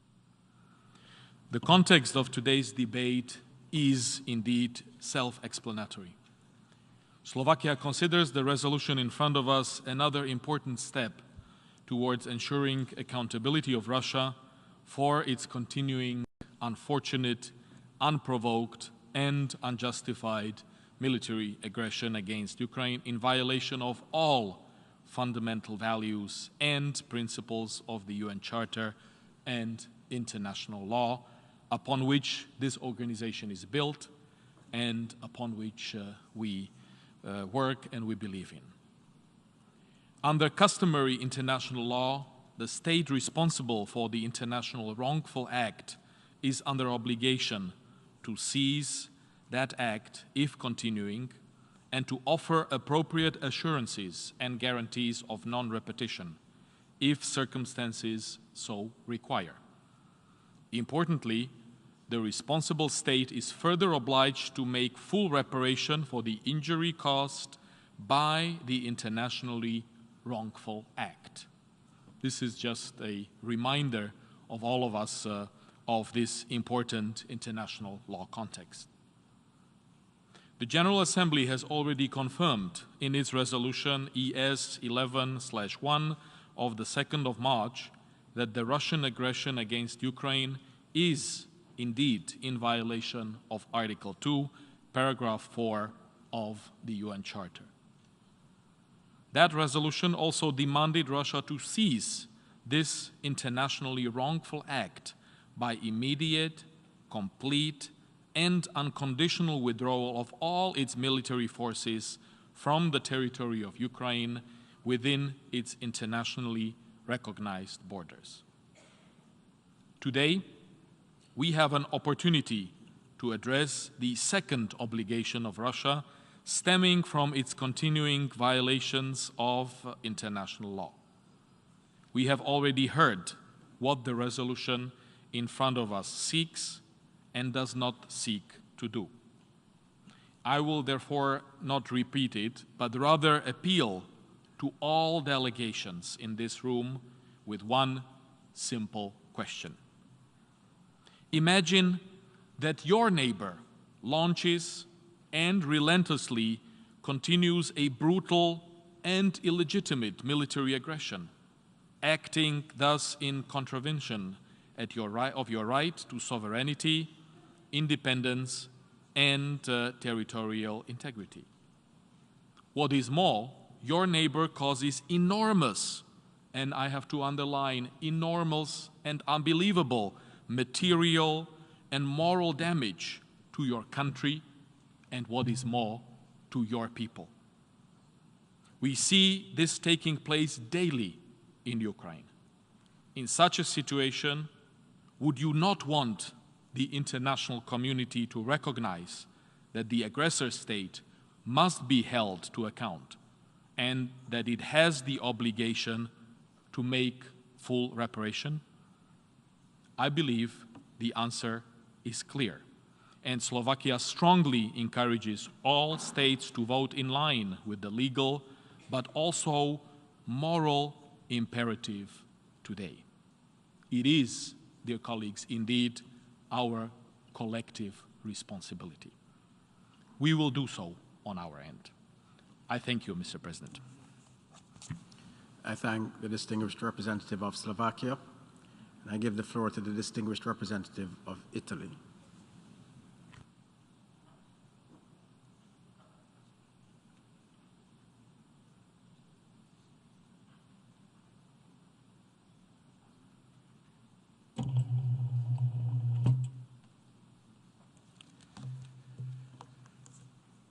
Mr. President, Italy aligns itself to the statement delivered by the European Union and wishes to add some remarks in its national capacity.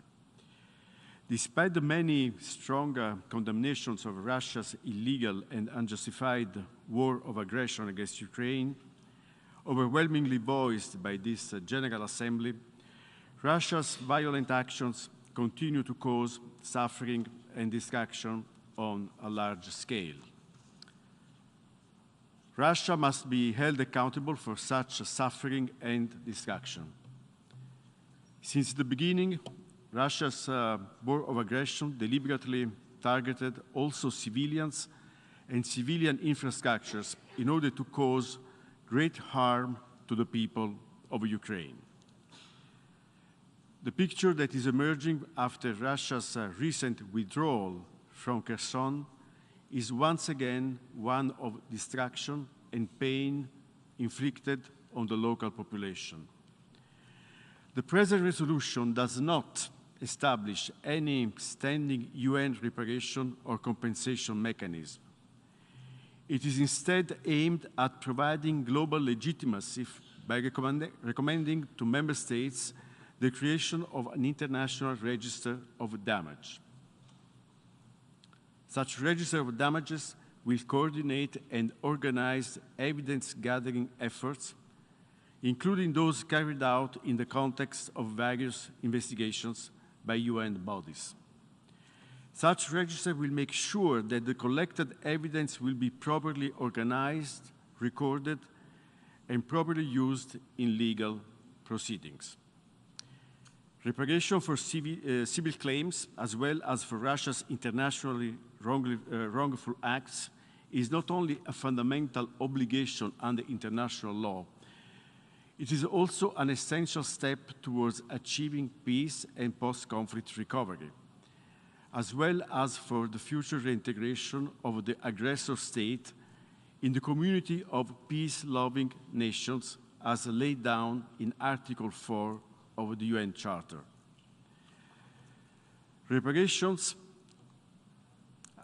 related to damages caused by Russia's wrongful acts are meant to bring justice to the victims for death, injury, torture, deportation, forced displacement. Italy is proud co-sponsor of this draft resolution. I call on all member states to support justice, reconstruction, and reconciliation by voting yes to this resolution. I thank you, Mr. President. I thank the distinguished representative of Italy. I give the floor to the distinguished representative of Ireland.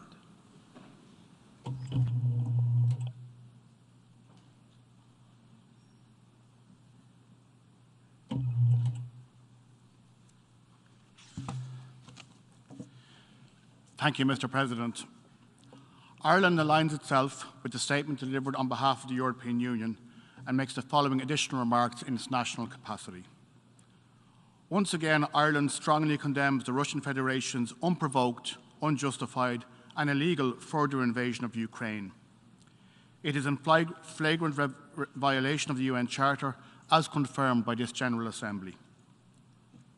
Once again, this Assembly meets while civilians in Ukraine bear the consequences of Russia's actions. These include attacks against residential buildings and the deliberate destruction of critical civilian infrastructure, including some 40% of Ukraine's electricity supply capacity. In addition, incidents of enforced disappearances, torture, and conflict-related sexual violence committed by Russian soldiers continue to be documented. Ireland once again urges the Russian Federation to comply with its obligations under international law, including international humanitarian law and international human rights law. We repeat our call on Russia to immediately end its invasion of Ukraine, to withdraw its forces from the entire territory of Ukraine, and to return to the path of dialogue and diplomacy before any more of Ukraine's people are forced to pay the terrible price of this appalling war. Mr. President, notwithstanding the previous resolutions of this body and in complete disregard of the provisions of the UN Charter, Russia persists in its unashamed and unlawful aggression against Ukraine. There are legal consequences for the Russian Federation arising from its continued breaches of international law. Russia is under obligation to cease its internationally wrongful acts and to make reparations for the injury caused by those acts. The resolution before us today recognises and affirms those clear obligations. Ireland, therefore, supports the recommendation for the establishment of an international register of damage. Such a register of damage would preserve evidence of the damage, loss and injury that has been inflicted upon Ukraine and its people by Russia, creating an essential resource for future and ongoing accountability efforts. A register is also important for a historical record, to shed light on the atrocities, international crimes, and human rights violations committed against the people of Ukraine. The proposed register would be an important first step towards accountability in order to provide justice for victims and survivors. The establishment of a register would represent the beginning of a process that can ultimately lead to the payment of reparations in accordance with international law. Reparations will alleviate some of the devastating long-term physical and financial consequences of this horrific war for the Ukrainian people. We urge all members of this General Assembly to vote in favour of the resolution tabled here today. Thank you, Mr. President. I thank the distinguished representative of Ireland. I give the floor to the distinguished representative of the Syrian Arab Republic.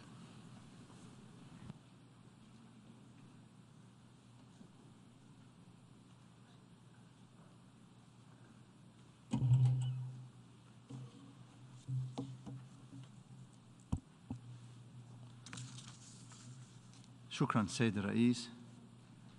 بداية ينضم وفدي إلى البيان الذي ألقته المندوبة الدائمة لإريتريا نيابة عن مجموعة الدول متماثلة التفكير، ويود أن يدلي بالملاحظات التالية بالصفة الوطنية. سيد الرئيس، سيدات والسادة، لقد بات من الواضح أن الدول الغربية تصر على تعزيز حالة الاستقطاب السياسي داخل الأمم المتحدة، وعلى تعميق حالة الانقسام بين الدول الأعضاء فيها، وذلك من خلال تكرار الدعوة لعقد مثل هذه الاجتماعات الهادفة فقط إلى خدمة الأجندة العدائية للدول الغربية تجاه الاتحاد الروسي. إن الجمهورية العربية السورية تؤكد على أن حل الخلافات والأزمات الإقليمية والدولية لا يجب أن تتم عبر ممارسة التضليل وسياسات العزل والإقصاء وفرض العقوبات، أو من خلال إنشاء آليات مسيسة، بل يجب أن تتم عن طريق الدبلوماسية والحوار، وبأن على الجمعية العامة أن تتجنب أي مبادرات قد تؤدي إلى تفاقم النزاع ومنع حله سلمياً. إن تصاعد النزاع بين روسيا وأوكرانيا جاء نتيجة لإذكاء الدول الغربية للنزعة القومية الأوكرانية المتطرفة، ومواصلة تحريض النازيين الجدد ومدهم بالأسلحة والمعدات المختلفة وبلا حدود، الأمر الذي بات يشكل تهديداً لأمن وسلامة دول المنطقة. السيد الرئيس، السيدات والسادة، إن مشروع القرار المعروض أمام الجمعية العامة اليوم يأتي في إطار سلسلة القرارات غير المتوازنة والمنحازة والاستفزازية التي تدفع بها الولايات المتحدة الأمريكية وحلفائها الغربيين لاستهداف الاتحاد الروسي،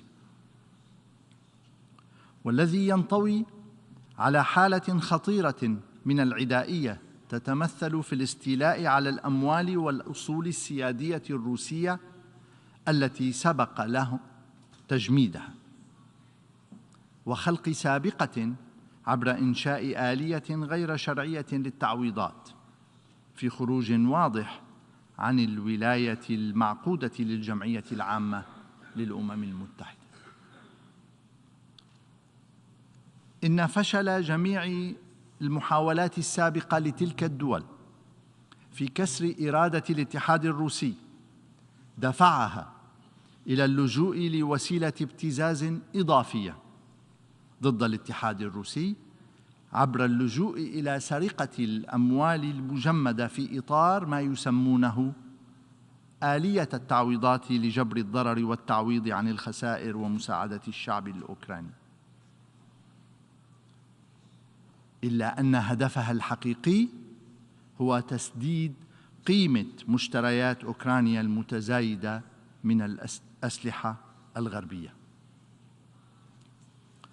إن استغلال الجمعية العامة للتلاعب بقواعد العمل داخل الأمم المتحدة وفرض آليات جديدة غير شرعية وغير مسبوقة من خلال الضغط والابتزاز بات ممارسة ثابتة للدول الغربية في استهداف الدول الأعضاء التي لا تسير في ركب أجنداتها السياسية.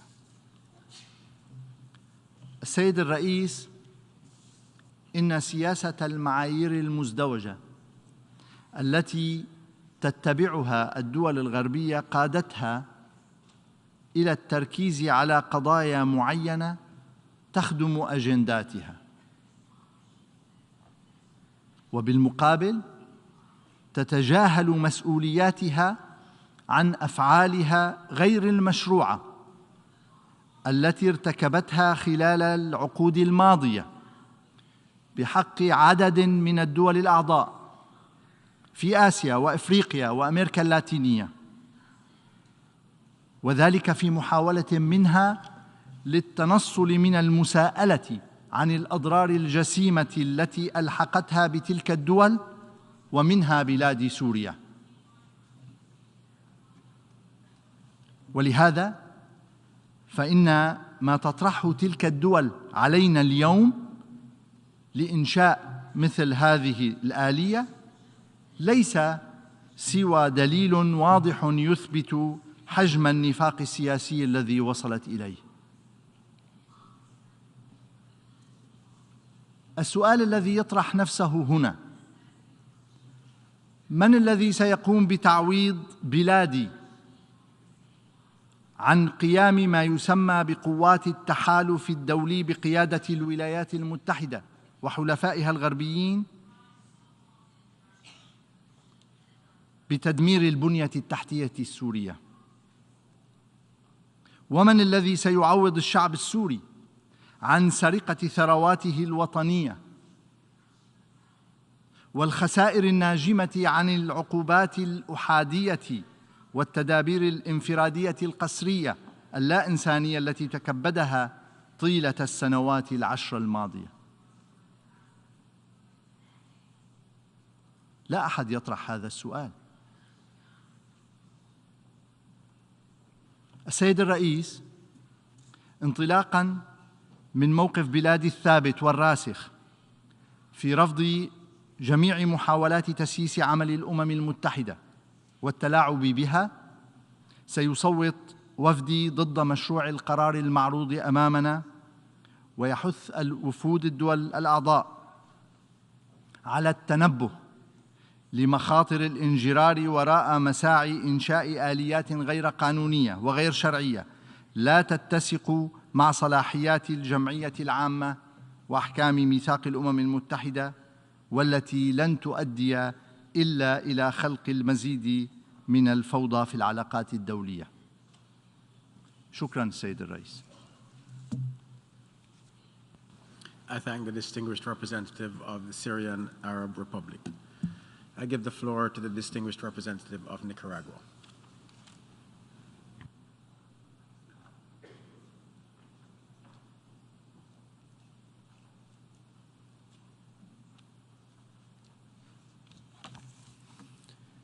Señor Presidente, nos sumamos a la declaración pronunciada por la embajadora de Eritrea en nombre del grupo de países afines.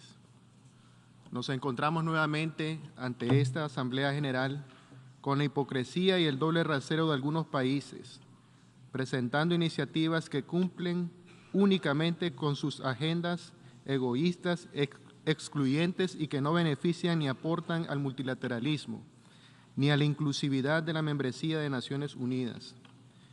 Nicaragua aboga por fortalecer un multilateralismo robusto, por la promoción de una cultura de paz, por un nuevo orden internacional con transformaciones profundas en las relaciones entre los países, con nuevos centros de desarrollo de esperanza que representan a la mayor parte de la humanidad. Es importante dar el paso final para un mundo multipolar que refuerce la soberanía y el derecho internacional, el derecho a un desarrollo independiente y que ponga fin al doble rasero. Nicaragua reitera su compromiso con el respeto de la soberanía, la integridad territorial y la seguridad de todos los países. Los Estados miembros debemos cumplir enfáticamente con los propósitos y principios de la Carta de las Naciones Unidas. Señor Presidente, el proyecto de resolución contenido en el documento A/ES-11/L.6 pretende descaradamente manipular y politizar nuestra organización, al recomendar el establecimiento de este mecanismo internacional de reparación y que no estaría administrado por el órgano que lo crearía.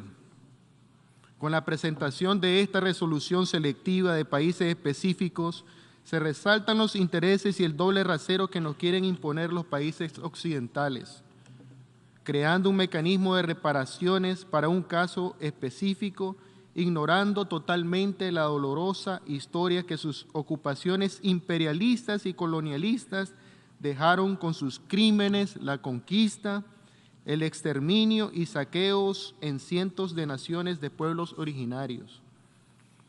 La esclavitud y el genocidio de nuestros pueblos originarios fueron y continúan siendo un crimen de lesa humanidad, sin comparación en la historia de este mundo.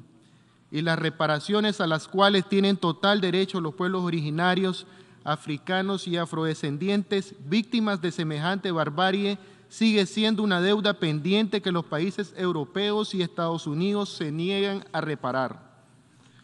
Los países occidentales no reconocen el mayor de los genocidios cometidos contra nuestros pueblos originarios, destruyendo culturas enteras. Nos sumamos y apoyamos totalmente las demandas de nuestros hermanos estados del Caribe y África por las reparaciones que han exigido y que los occidentales siguen ignorándose.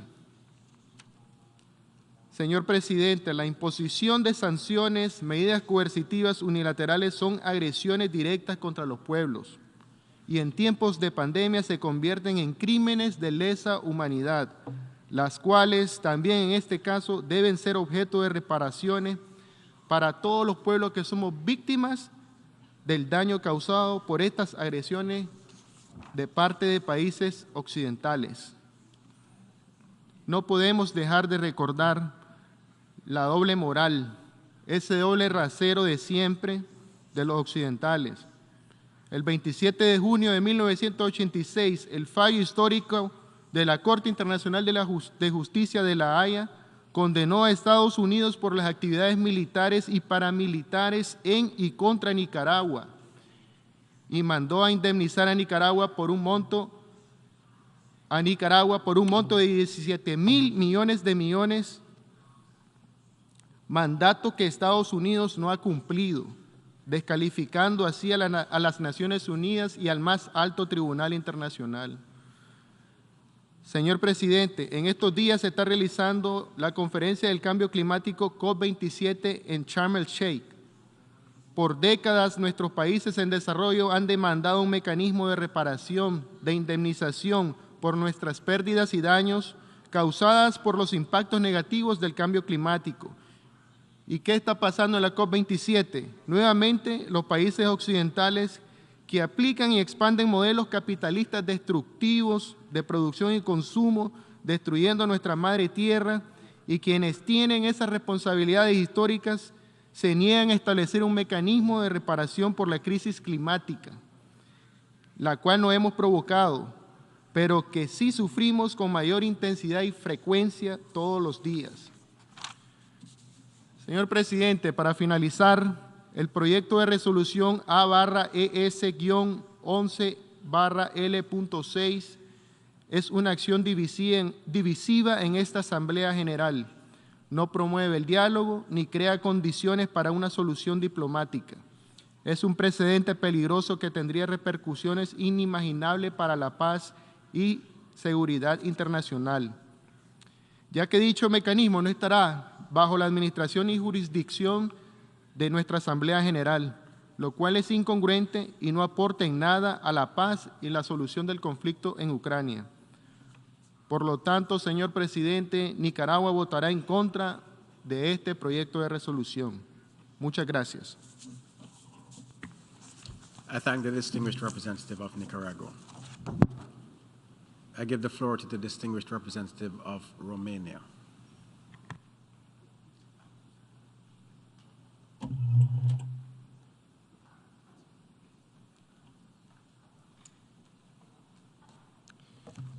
Mr. President, distinguished colleagues, Romania joined the European Union statement, and I would like to add a few comments in my national capacity.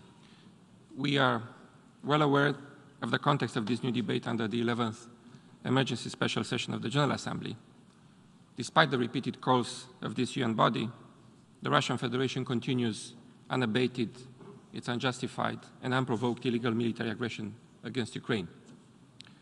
The resolution before us is an additional step towards accountability for the blatant violations of international law committed by the Russian Federation in Ukraine. Its provisions seek to complement the existing international efforts related to individual criminal responsibility by adding the missing dimension, the dimension of a state's responsibility for its internationally wrongful acts. It is well established that legal consequences of an internationally wrongful act are the obligations of the responsible state to cease the wrongful conduct and to make full reparation for the injury caused. And this is the basic premise upon which this text is built. The case for reparations for Ukraine should benefit from the legitimacy of the most representative organ of the United Nations, not only because it represents a moral and a legal imperative, but also because it constitutes an important deterrent to the benefit of the entire international community. We have said it before and we will say it again. If the aggressor is left unsanctioned, it could lead to an irreversible decay of the international order many generations have strived to build in the aftermath of the devastating world wars to ensure the lasting reign of peace. This Assembly knows from legitimate and credible sources that the extent of damage and suffering caused by the aggression against Ukraine is immense. Recognizing that there is a need for an international mechanism for reparation, recommending the creation of an international register of damage is a modest and principled step. The provisions of this resolution do not establish any new entities. With the full agreement that time is of the essence and that evidence of the damage should be documented, we have trust that the future steps of this process will take into account the need for inclusivity and transparency, and that the future register of damage and potential reparations mechanism will be impartial and firmly rooted in the principles of independence and non-discrimination, and that they will complement the existing national and international evidence-gathering efforts. Romania will vote in favor of this text and hopes that the result will prove our collective commitment to all international accountability efforts in support of Ukraine. Thank you, Mr. President. I thank the distinguished representative of Romania. I give the floor to the distinguished representative of the Democratic People's Republic of Korea.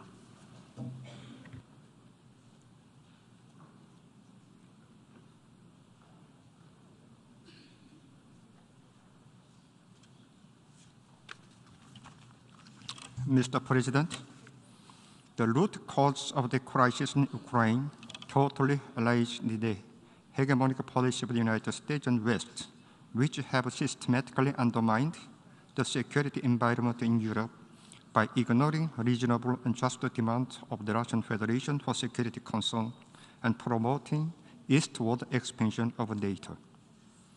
The draft resolution entitled Furtherance of the Remedy and Aspiration of the Aggression against Ukraine is nothing more than politically motivated document to shift all responsibility of the crisis in Ukraine to the Russian Federation.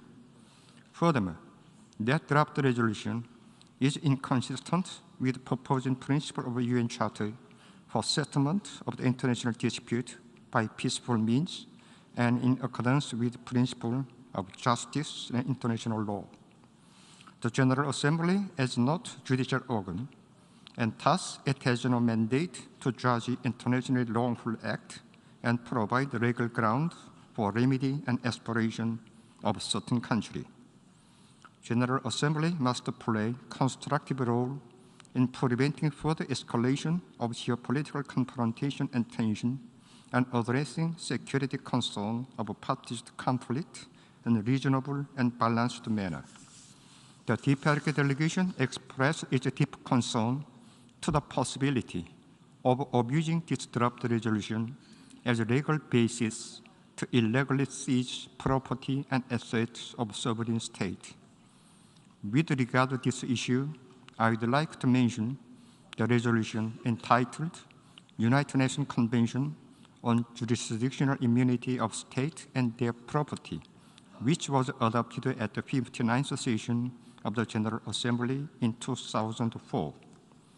Although this UN Convention has not yet come into force due to lack of the sufficient deposits of the instrument of the ratification, all UN member states have reached the consensus that any state enjoy immunity in respect of its property away from jurisdiction of court of others. The text of this convention originated in deliberation of the International Law Commission and was elaborated by ad hoc committee reporting to 6th Committee of the General Assembly. This means that jurisdictional immunity of the state and their property is internationally recognized customary law, and no one can violate this immunity.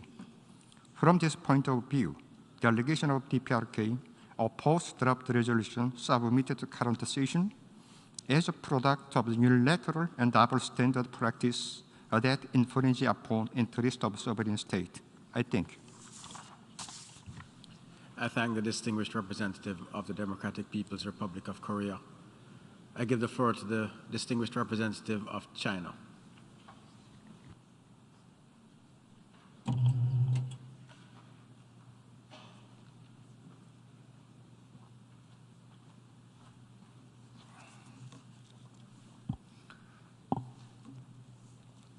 诸位先生，中方赞同厄立特里亚代表观点相近国家刚才所做的共同发言。诸位先生，补救和赔偿是战争和冲突后伸张正义、抚慰人心、促进重建的重要手段。中国在近现代史上曾饱受外来侵略，蒙受巨大损失。我们理解战争受害者的悲痛心情，同情他们的悲惨处境。中方认为，战争补救和赔偿应当通过正确的政治途径和法律程序实现，体现国际意愿，体现公平正义，体现人道精神。安理会和联大在此方面的有益实践，可为国际社会类似行动提供重要参考。遗憾的是，提交本次紧急特别联大采取行动的有关补救和赔偿问题的决议草案，存在明显缺陷、漏洞，不符合中方立场主张。我愿阐述以下3点看法。第一，决议草案意图通过联大直接处理国际法律责任问题，超越了联大授权。联合国宪章对联合国各主要机构的职权有明确规定，联大不是国际司法机构，无权对国际不法行为作出法律定性和追责。第11届紧急特别联大此前通过的决议，不构成补救和赔偿的法律基础。第二，决议草案意图援引国家对国际不法行为的责任条款进行追责，缺乏法律依据。责任条款仅为国际法委员会这一专家机构的研究成果，不是政府间国际条约，不具法律拘束力。责任条款也没有为判定何为国际不法行为，以及是否存在国际不法行为提供法律规范。以责任条款为据进行法律定性和追责，并不恰当。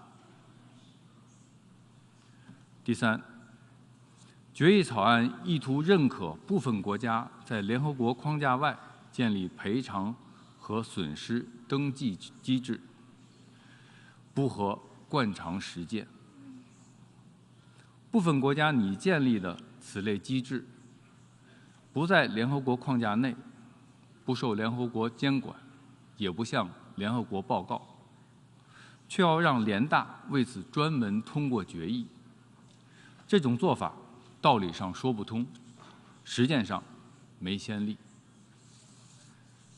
还需指出的是，补救和赔偿问题事关重大，影响深远，既关乎和平安全，也关乎公理良知；既关乎政治正确，也关乎国际法治；既关乎当前情势，也关乎历史不公。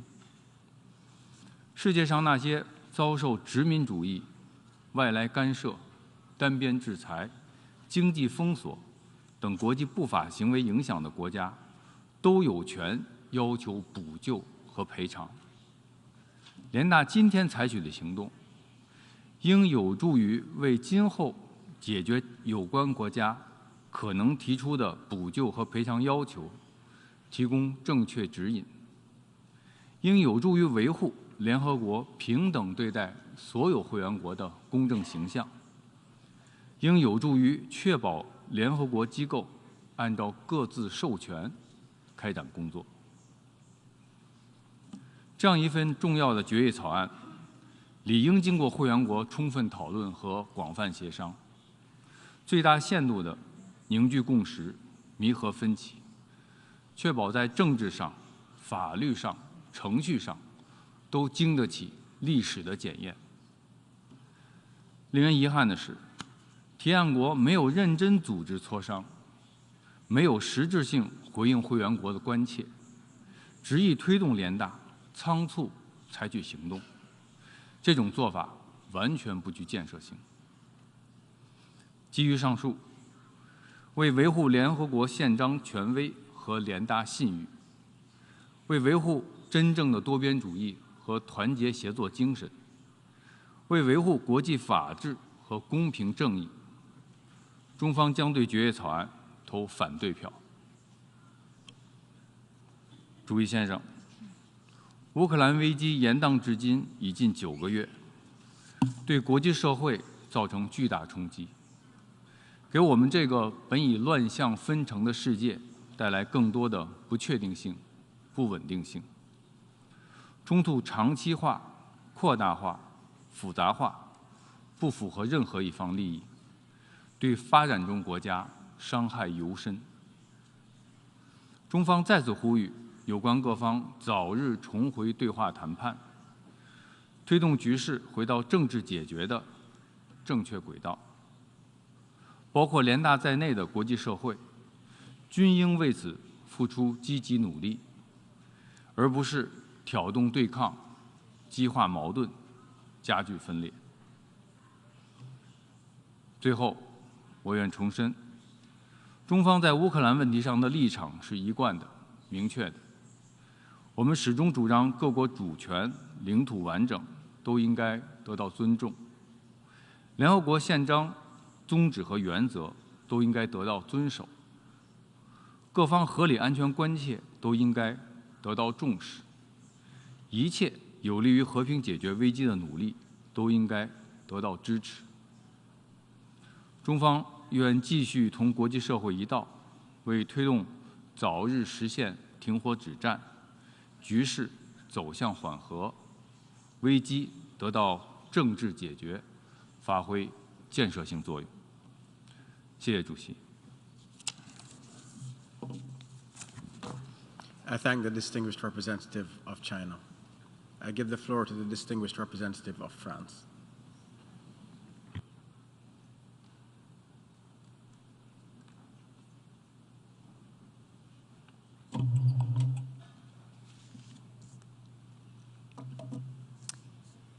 Monsieur le Président, la France s'associe à la déclaration de l'Union européenne et elle souhaite ajouter les éléments qui suivent à titre national. La France est résolument engagée aux côtés de l'Ukraine et du peuple ukrainien pour que justice soit rendue à toutes les victimes de la guerre illégale que mène la Russie contre l'Ukraine. Les victimes doivent être respectées dans leur dignité, mais également dans leurs droits.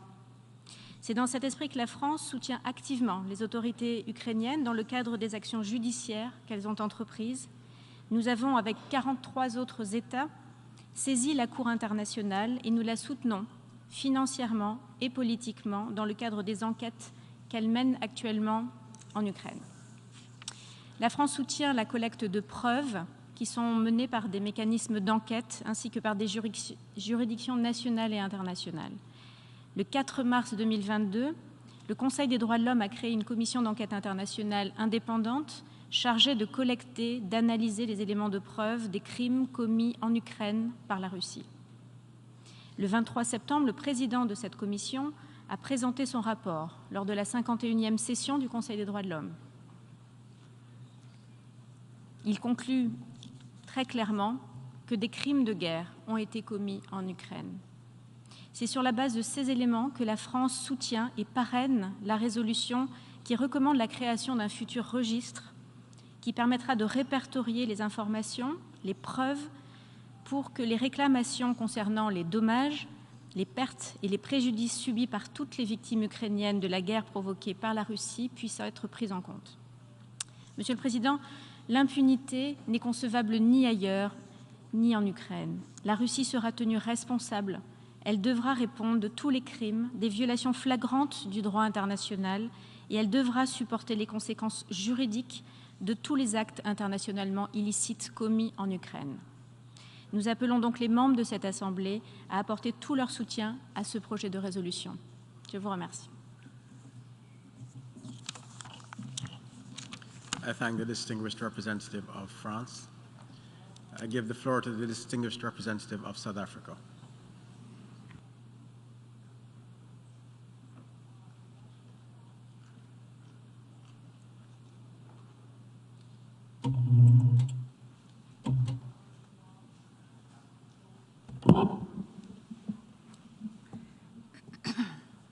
Thank you, Mr. President.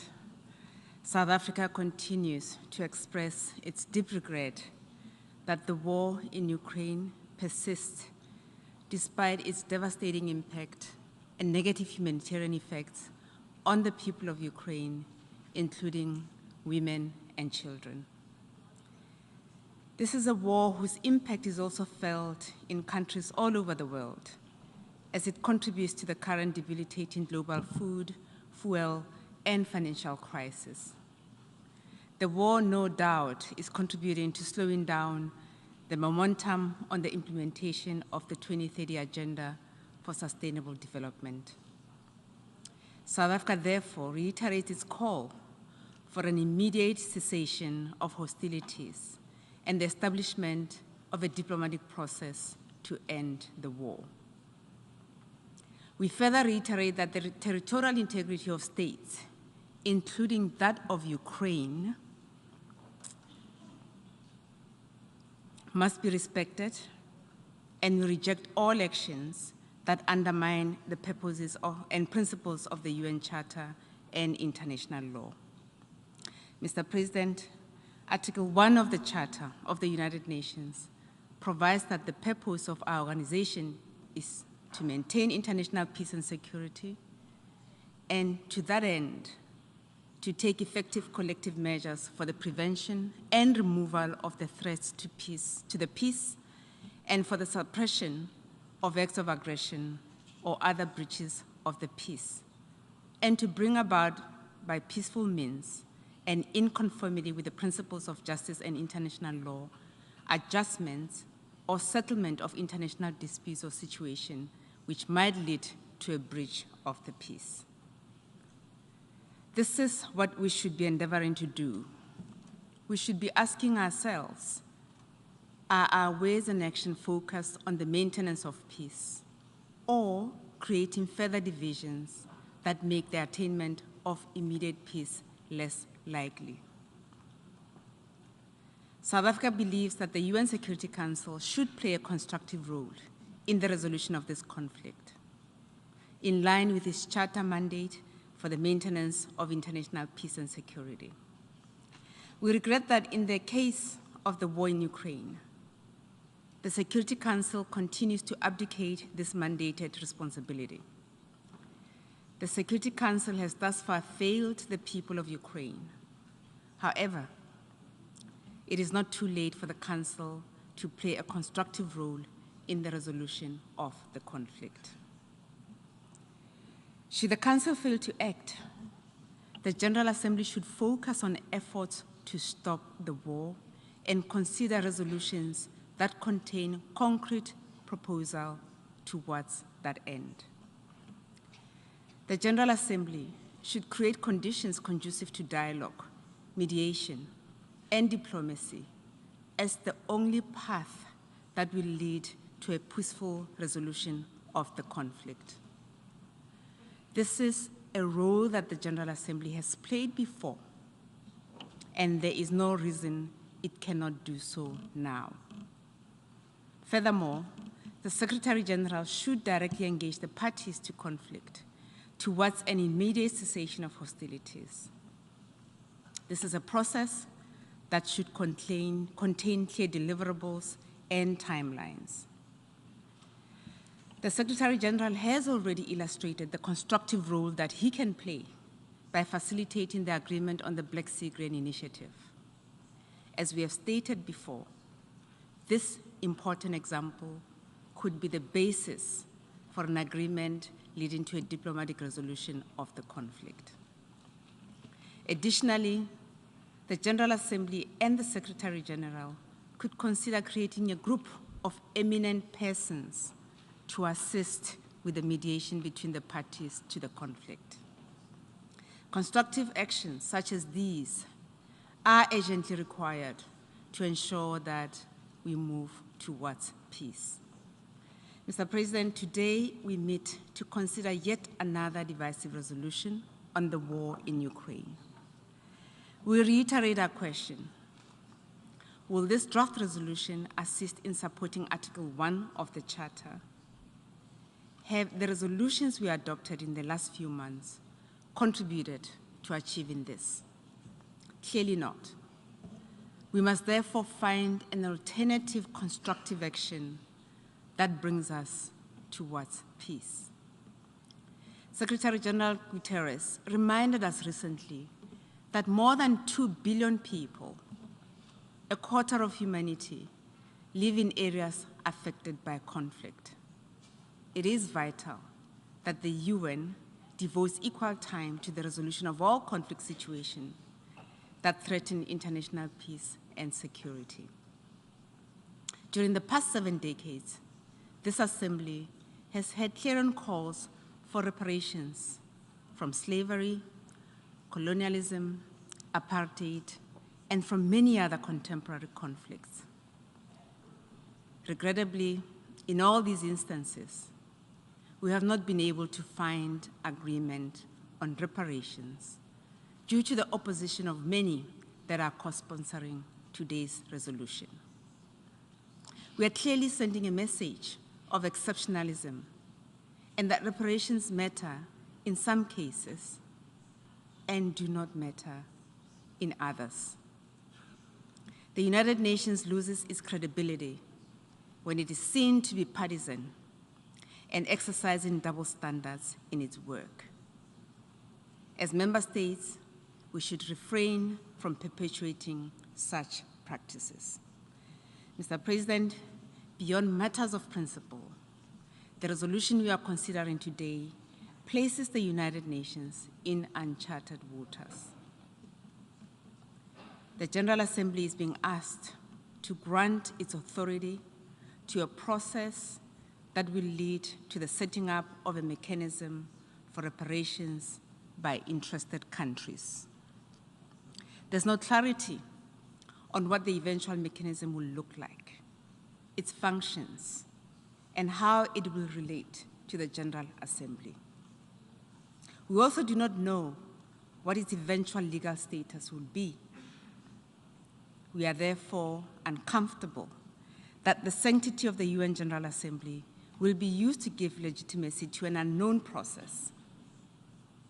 Moreover, once this is done, it will be deemed that the mechanism was created by the General Assembly, undermining its crucial role and negatively affecting its credibility, which will create a problematic precedent. For all these reasons, Mr. President, South Africa is unable to vote in favor of this resolution and will abstain. I thank you. I thank the distinguished representative of South Africa. I give the floor to the distinguished representative of the Netherlands.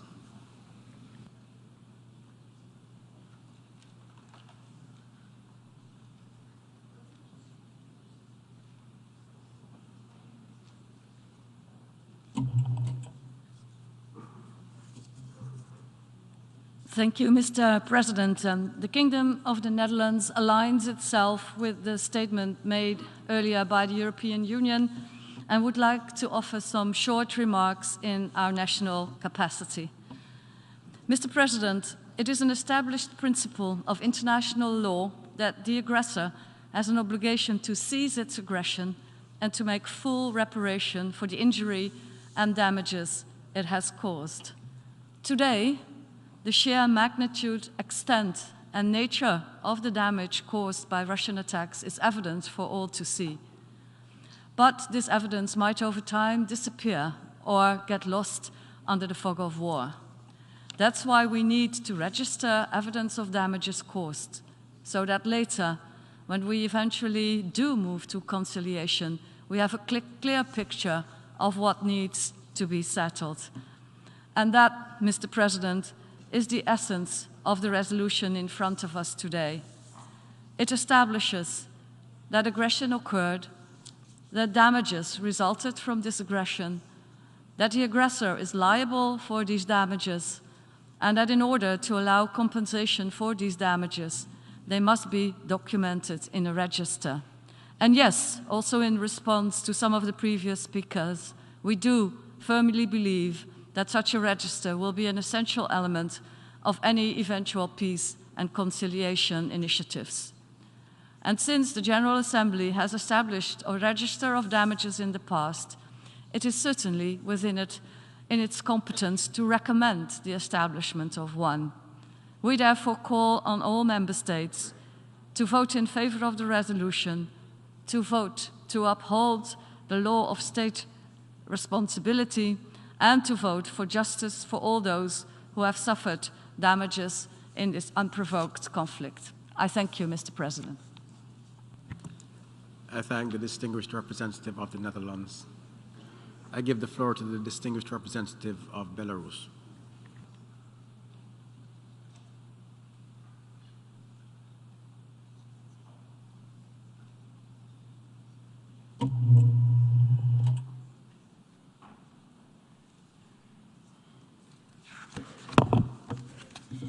Уважаемый господин председатель, прежде всего, Республика Беларусь полностью поддерживает заявление, которое сделала Эритрея от имени группы государств-единомышленников.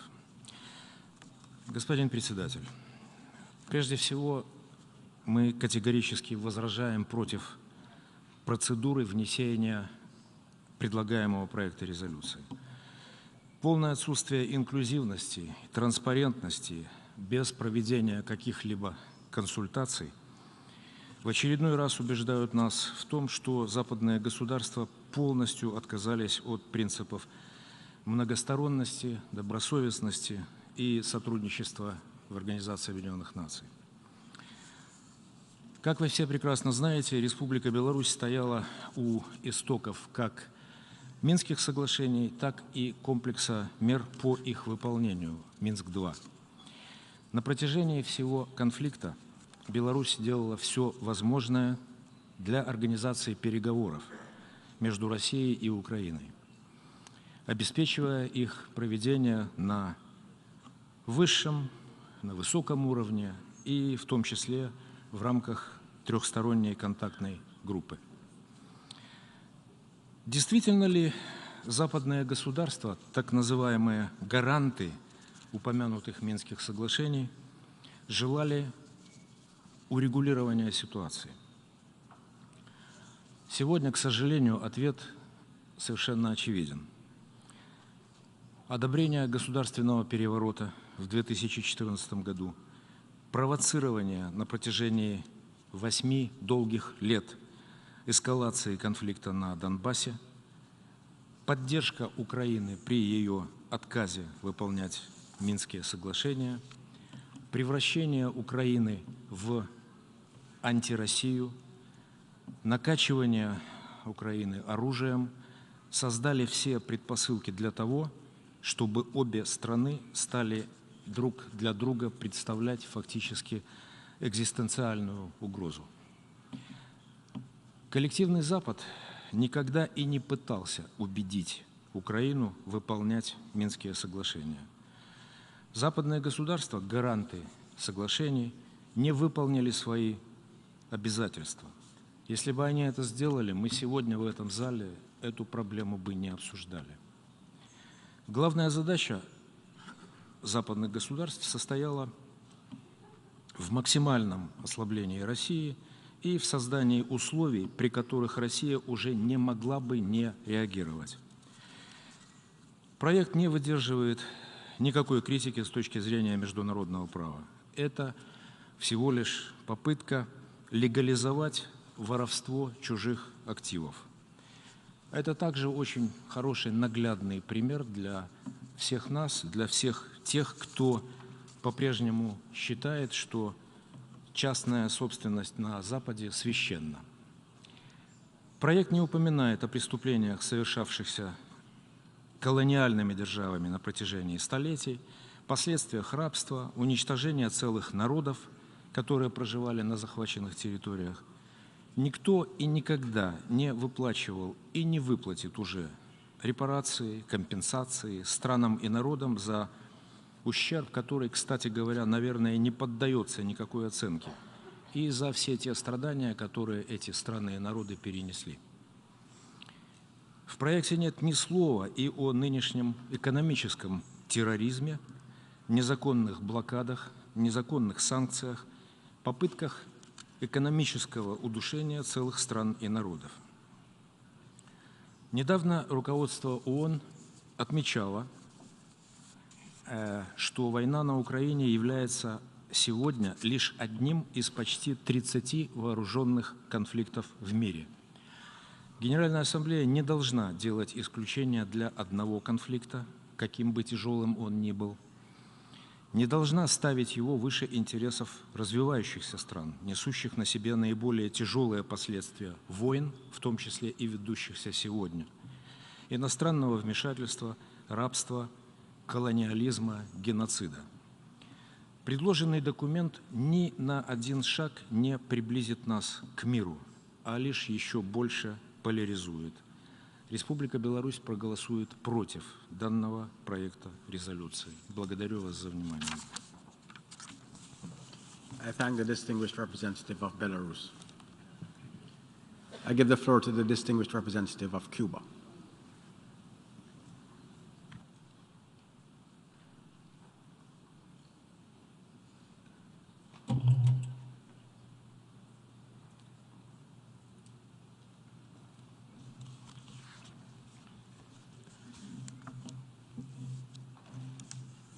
Señor presidente, Cuba defiende la soberanía, independencia e integridad territorial de todos los estados y el estricto respeto de la Carta de las Naciones Unidas y el derecho internacional en toda circunstancia. Siempre defenderemos la paz y la solución pacífica de los conflictos y nos opondremos al uso o la amenaza del uso de la fuerza. En ese contexto, continuaremos abogando por una solución diplomática seria, constructiva y realista de la actual crisis en Ucrania, por medios pacíficos y con irrestricto apego a las normas del derecho internacional, que garantice la seguridad y soberanía de todos, así como la paz y la seguridad regional e internacional. Nuestro país está firmemente comprometido con el derecho internacional humanitario y llama a todas las partes a proteger la población civil, sus bienes y la infraestructura civil en Ucrania. Lamentamos profundamente las pérdidas de vidas inocentes en ese país. Apoyamos los esfuerzos para aliviar la situación humanitaria y minimizar el sufrimiento de la población en las zonas de conflicto. En ese contexto, reconocemos el aporte de las entidades humanitarias del sistema de las Naciones Unidas. Al mismo tiempo, rechazamos el doble rasero, la parcialidad, la selectividad y los enfoques discriminatorios y oportunistas que pretenden imponerse en esta Asamblea.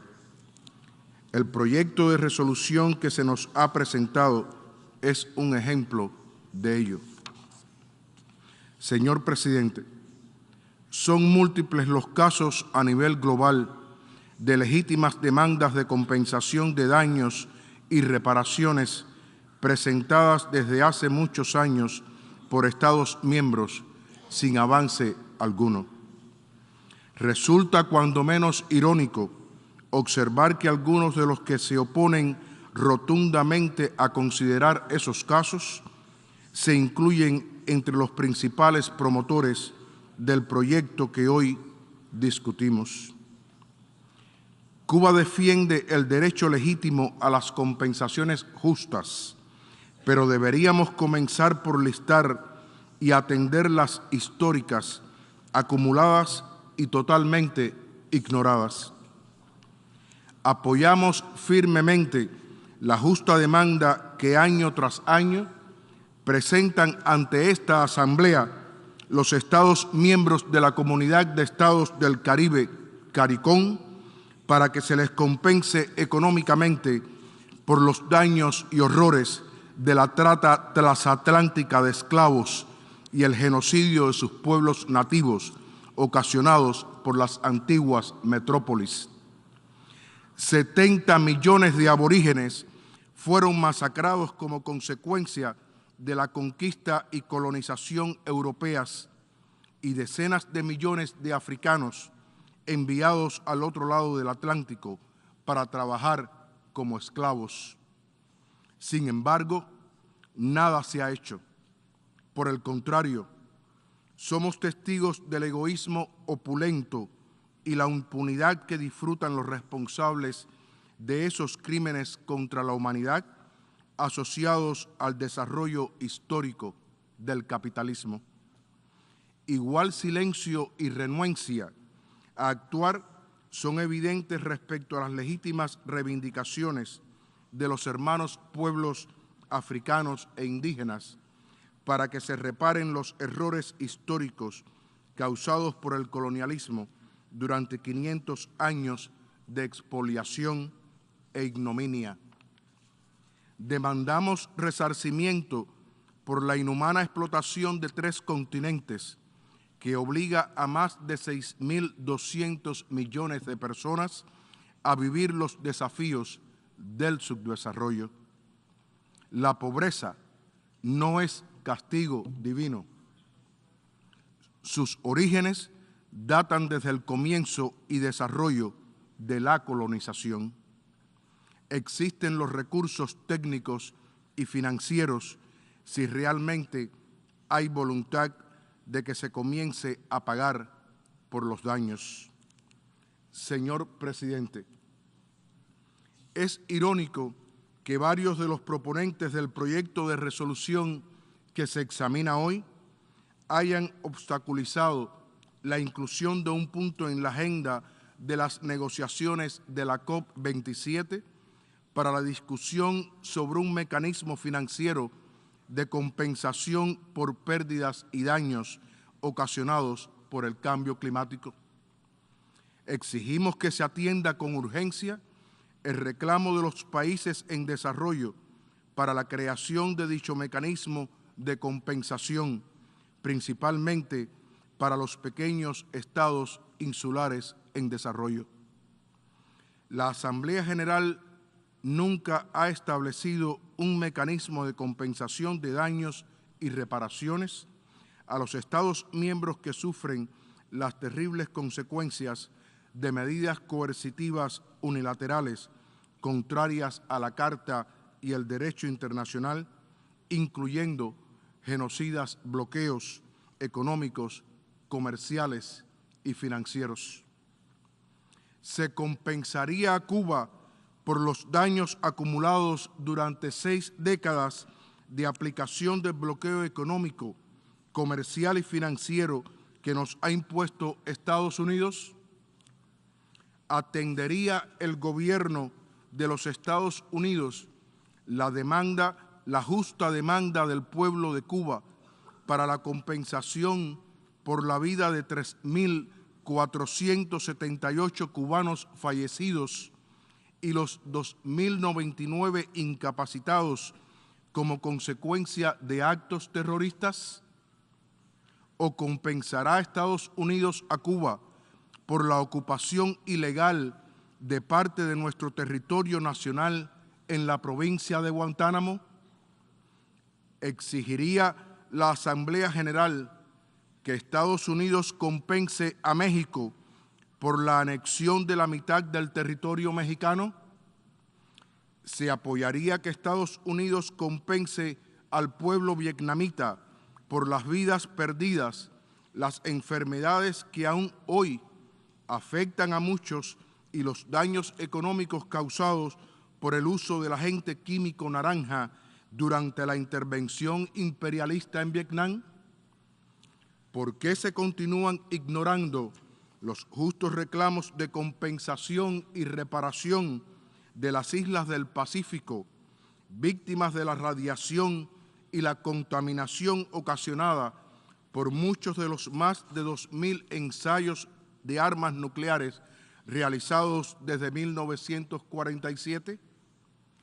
¿Cuándo se compensarán a las familias de los cientos de miles de civiles asesinados que pasaron a engrosar la lista de los denominados daños colaterales y a los millones de desplazados debido a las agresiones contra Irak, Libia o Afganistán?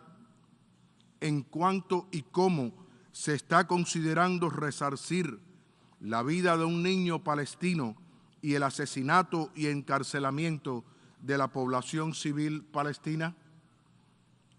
¿Se compensará a Siria por los daños a su patrimonio, economía y población como consecuencia de la guerra que le ha sido impuesta a esa nación? Señor presidente, limitar y acelerar la creación de un mecanismo de reparación en determinado conflicto, mientras se continúan ignorando muchos otros reclamos históricos, legítimos y bien documentados, no solo es injusto y moralmente inaceptable, sino que ocasiona un grave daño a la credibilidad de la Asamblea General. Muchas gracias. I thank the distinguished representative of Cuba. I give the floor to the distinguished representative of the Islamic Republic of Iran.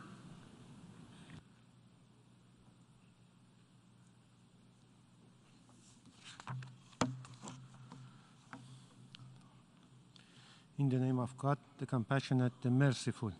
Mr. President, I align myself with the statement delivered by distinguished representative of Eritrea on behalf of like-minded group, and I wish to add the following in my national capacity. The Islamic Republic of Iran on a number of occasions has expressed its clear, consistent, and unwavering position with regard to the ongoing conflict in Ukraine. As a founding member of the United Nations, the Islamic Republic of Iran strongly supports fundamental principles of international law and purposes and principles of the United Nations as enshrined in its charter. In the same vein, Iran has long been advocating the Declaration on the Principle of Law concerning friendly relations and cooperation among states in accordance with the Charter of the United Nations, and reaffirming the basic principle contained therein, particularly underlining that all states shall refrain in the international relation from military, political, economic, or any other form of coercion aimed against the political independence or territorial integrity of any state.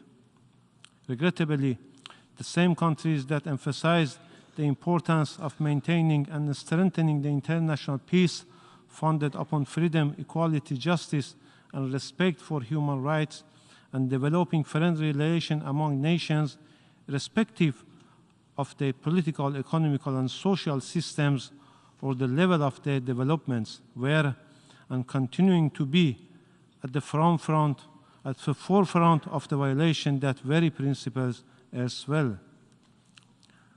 The Islamic Republic of Iran supports the United Nations' ongoing efforts to find a peaceful solution to the Ukraine conflict. The United Nations should maintain objectivity and impartiality in order to play a responsible and constructive role in the political settlement of this conflict. Mr. President, the draft resolution contains language that falls outside purview of the competence of the General Assembly, and according to the Article 39 of the Charter, the General Assembly has no authority to determine the existence of an act of aggression. Furthermore, the General Assembly Resolution 3314 of 14 December 1974, based on the same article of the Charter, call on the Security Council to determine the existence of an act of aggression. We must not tolerate abusing General Assembly for furthering narrow interests of a group of states by shrinking the role of this august body to a rubber stamp, as this would result in further undermining multilateralism and the role of law at the international level. If agreed upon, the proposed mechanism would have no actual contribution to the peaceful resolution of the conflict. Rather, it will serve only as a political tool in the hand of the group of states. Problem here is that the main sponsor of this draft resolution, in a blatant double standard, apply different criteria in other conflicts of the world, such as Syria, Palestine, Afghanistan, Yemen, and so on. We share this view that if an international mechanism is to be established to investigate violations of international law caused by a state wrongdoing and assess the reparation, it should be a mechanism with a broad mandate that could address any instance of international wrongdoing committed by any state and address all the incidents and demands for reparation, including those arising from international responsibility for military aggressions, looting, blockade, unilateral sanctions, occupations, and apartheid, as well as provision of weapons of mass destruction, including chemical weapons, to the brutal regime like Saddam Hussein. The Islamic Republic of Iran emphasized the inviolability, the jurisdictional immunity of states and their property, which are generally accepted as a principle of customary international law. The Islamic Republic of Iran hereby registered its strong objection to any mechanism that undermine this well-established principle of international law. We would like to record that any act or decision that may be derived from the mechanism referred to the OP3 and OP4 of the draft resolution will have no legal status and will thus be null and void. I thank you, Mr. President. I thank the distinguished representative of the Islamic Republic of Iran. I give the floor to the distinguished representative of the United States.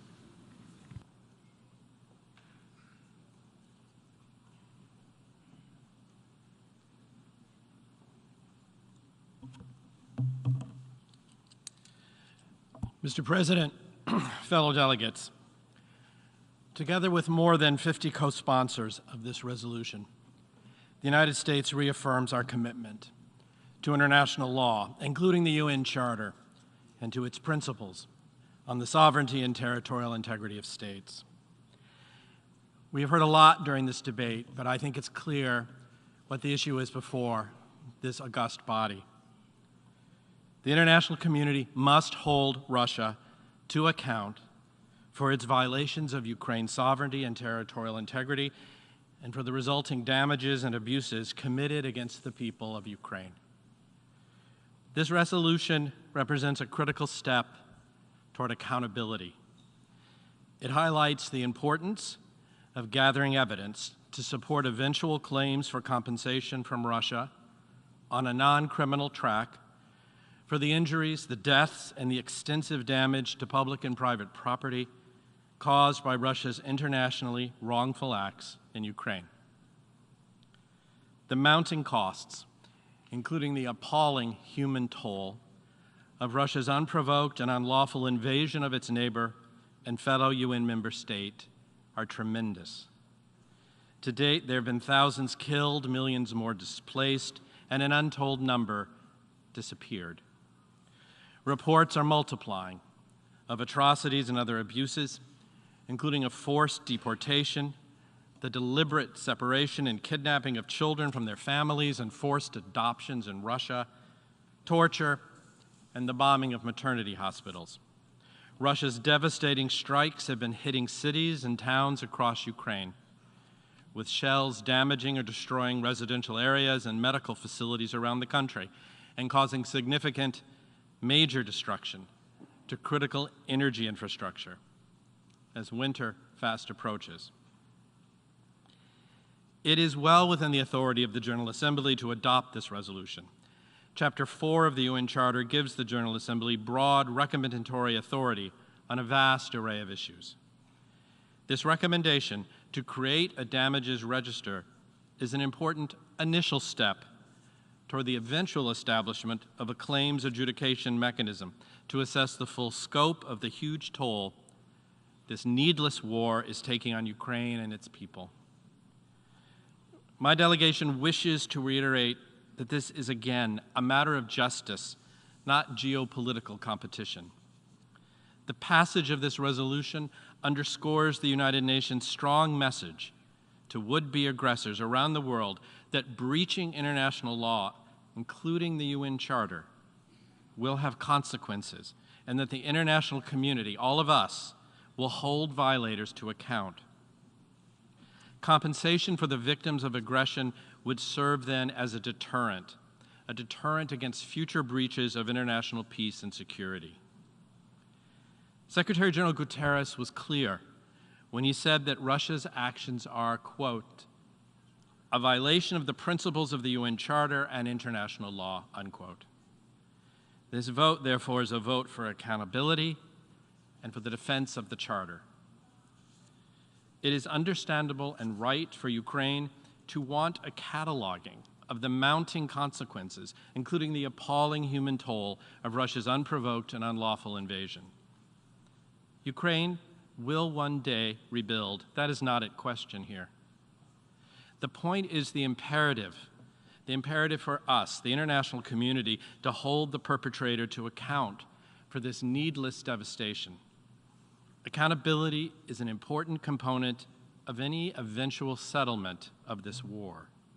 The passage of this resolution also serves as a deterrent against future breaches of international peace and security, as well as helping reach reconciliation. In conclusion, fellow delegates, member states cannot sit on the sidelines when such fundamental principles of international law undergirding the international system are at stake. We all made a commitment to uphold the Charter when we joined the UN. Now, this vote is an opportunity to demonstrate that commitment. Thank you. I thank the distinguished representative of the United States. I give the floor to the distinguished observer of the International Institute for Democracy and Electoral Assistance.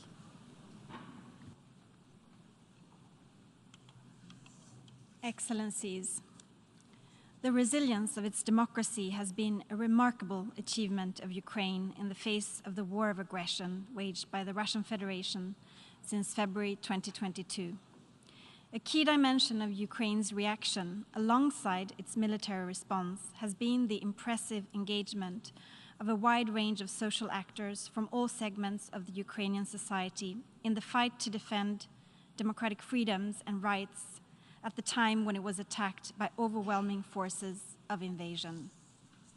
The magnitude of the physical destruction is huge as the human and social costs of the aggression grow every day. Human rights abuses and violations are being documented in the territories occupied by Russia and recovered by Ukraine.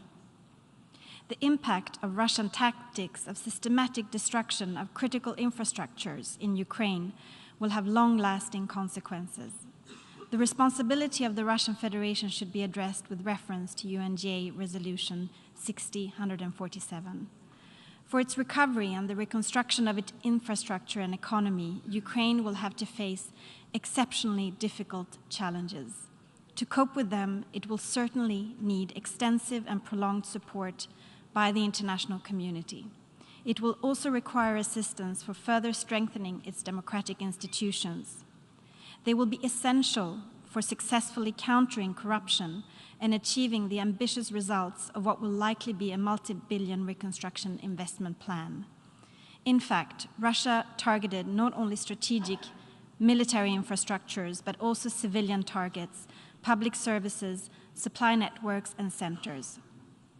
Among such critical infrastructures, we should also include political and civil society institutions and actors at the local level whose past engagement in Ukrainian democracy was seen as a threat towards Russia's strategic interests and a threat to its illegal and illegitimate claim to retain control of captured areas despite the sovereignty, independence, unity, and integrity of Ukraine. Let us never forget that this conflict is not only about sovereignty, but also about democracy. Russia's war of aggression is an attack on a political system, democracy, that securely places the destiny of the country in the hands of Ukrainians and out of the reach of Russia. The coming process of reconstitution and recovery from the devastation wrought by the invasion therefore needs to place democracy at the center. In recent analysis, International IDEA has stressed some of the critical issues that the post-war economic, social, and political recovery in Ukraine should consider regarding the future of its democracy. This daunting task of addressing the consequences of the aggression, rebuilding physical infrastructure, and restoring basic services should place such issues at the core of the reconstruction effort. In this perspective, it will be vital to allocate resources to support the reconstruction and improvement of democratic institutions in Ukraine. Thank you. I thank the distinguished observer of the International Institute for Democracy and Electoral Assistance.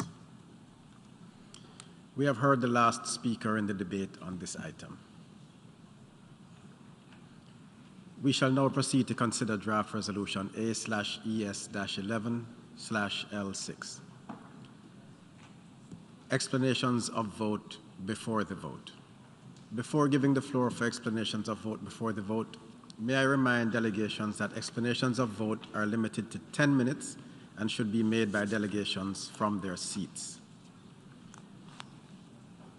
I give the floor to the Bahamas on behalf of the Caribbean community.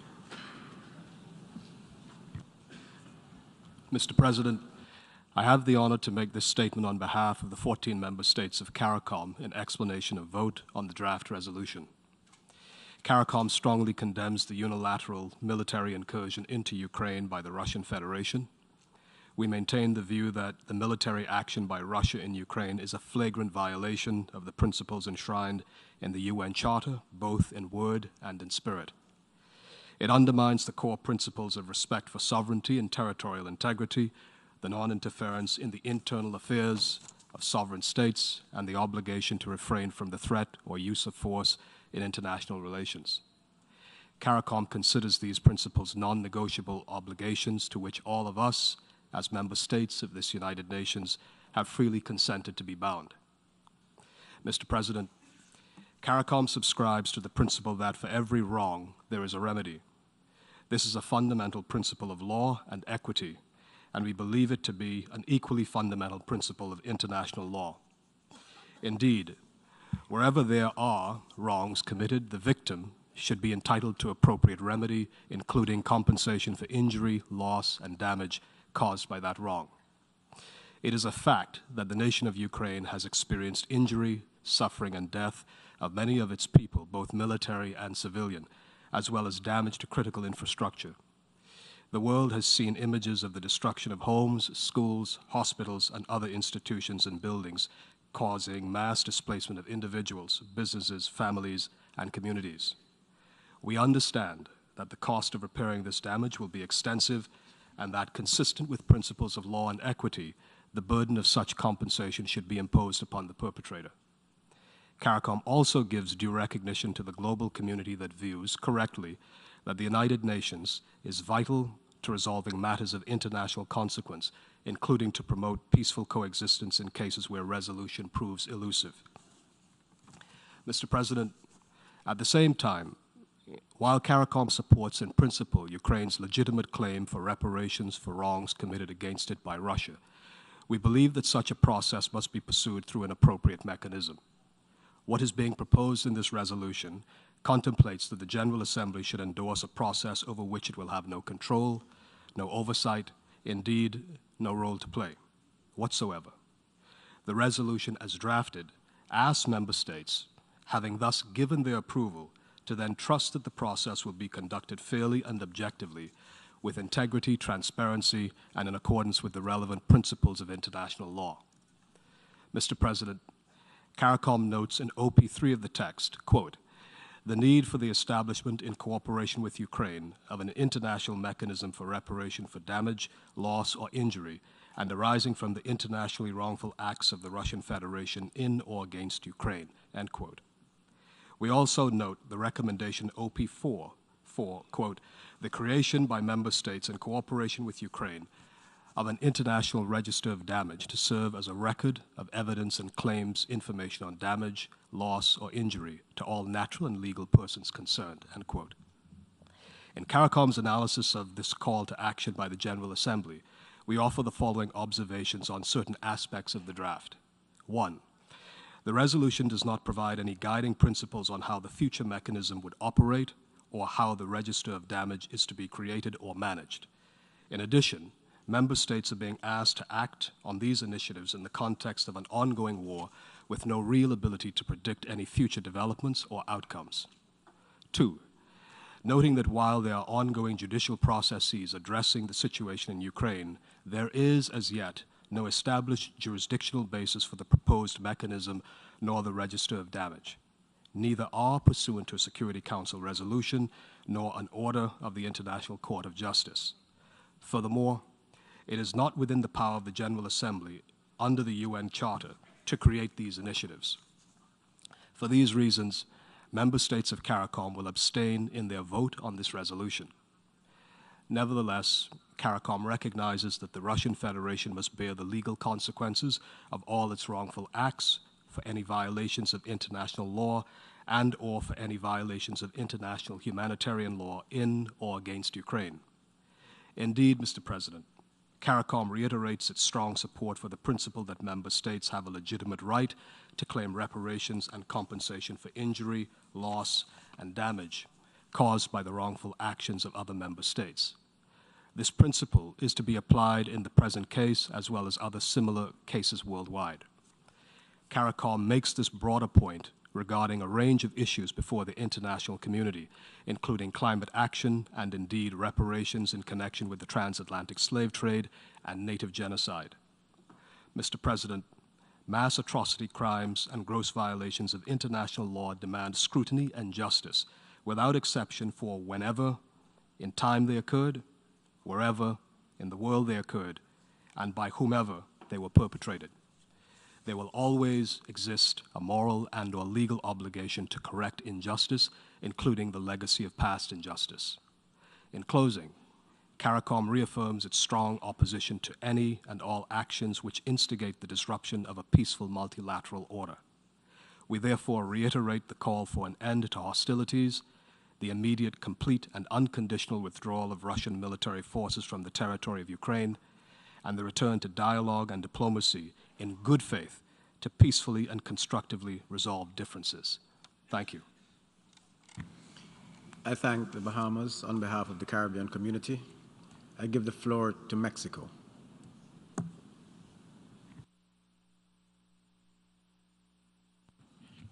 Muchas gracias, señor presidente. Señor presidente, la posición de México ha sido clara y congruente desde el inicio de esta terrible guerra. México defiende la soberanía, la unidad nacional, la independencia y la integridad territorial de Ucrania dentro de sus fronteras internacionalmente reconocidas. Sin lugar a dudas, todo daño causado como consecuencia de este conflicto armado debe ser reparado de conformidad con el derecho internacional. La rendición de cuentas es una pieza ineludible del Estado de Derecho. En este sentido, tomamos nota de que hay procesos judiciales en curso que pueden llegar a establecer mecanismos de reparación de daños y, desde luego, a castigar a los responsables. A pesar de que se trata de un conflicto activo y cambiante, en el que la etapa de reparaciones se encuentra aún distante, pero tomando en cuenta que la resolución que analizamos se limita a recomendar la creación de un registro de los daños, mi delegación votará en favor de la misma. Muchas gracias.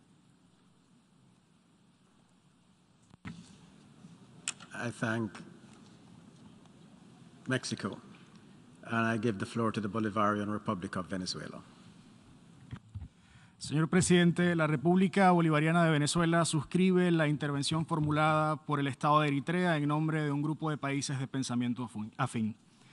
En cuanto al procedimiento, permítanos reiterar nuestra grave preocupación ante los intentos de un grupo de estados por imponer a esta Asamblea General una práctica que es contraria al espíritu de transparencia, inclusión y buena fe que debe imperar en el marco de un multilateralismo verdaderamente revitalizado para juntos abordar los grandes y acuciantes desafíos, muchos de ellos comunes, que tenemos por delante como humanidad. Rechazamos categóricamente que se pretenda imponer a la membresía de este órgano un proyecto de resolución respecto del cual nunca fueron convocadas consultas ni se realizaron tampoco esfuerzos para tomar en cuenta las visiones de todos los estados o para acomodar sus legítimas preocupaciones respecto de un texto relativo a un asunto que continúa polarizando a la comunidad internacional. Insistimos en que esa metodología de trabajo y la continuada negación a forjar consensos difícilmente nos acercará al objetivo que nos debería convocar a todos por igual en medio de la actual coyuntura internacional, el de alcanzar la paz. Señor presidente, en relación al fondo del tema que nos convoca el día de hoy, lamentamos que sus promotores insistan en pretender instrumentalizar esta Asamblea General mediante el afianzamiento de una mentalidad de una nueva guerra fría, con su política de choque de bloques, para avanzar así sus agendas nacionales y sus intereses de dominación geoestratégica en detrimento del interés supremo de la paz, la seguridad y la estabilidad mundiales. Debemos decirlo claramente, la adopción de este proyecto de resolución solo se sumará a la ya larga lista de eventos desafortunados y lamentablemente endosados por este órgano que solo han terminado por generar mayor confrontación, mayores tensiones y mayores divisiones, alejándonos de un horizonte político y, en su lugar, acercándonos cada vez más de manera deliberada a un punto de no retorno que tiene el grave potencial de comprometer la supervivencia de las generaciones presentes y futuras. Se trata, pues, de un proyecto de resolución cargado de dobles estándares y de gran selectividad, a través del cual lo que realmente se busca no es alcanzar una solución pacífica por la vía de la diplomacia, el diálogo o la negociación política, sino utilizar esta Asamblea General para confiscar los bienes, activos y recursos soberanos de otros estados, así como para avanzar fines de dudosa naturaleza. Todo ello como resultado de la aplicación de una serie de medidas coercitivas unilaterales que son violatorias de toda norma del derecho internacional y de los postulados consagrados en la Carta Fundacional de nuestra organización. Señor presidente, Venezuela conoce de primera mano el resultado de la confiscación de bienes y activos, así como del saqueo de recursos soberanos y de cómo esos mismos recursos que nos han sido robados son utilizados para financiar proyectos abyectos y criminales.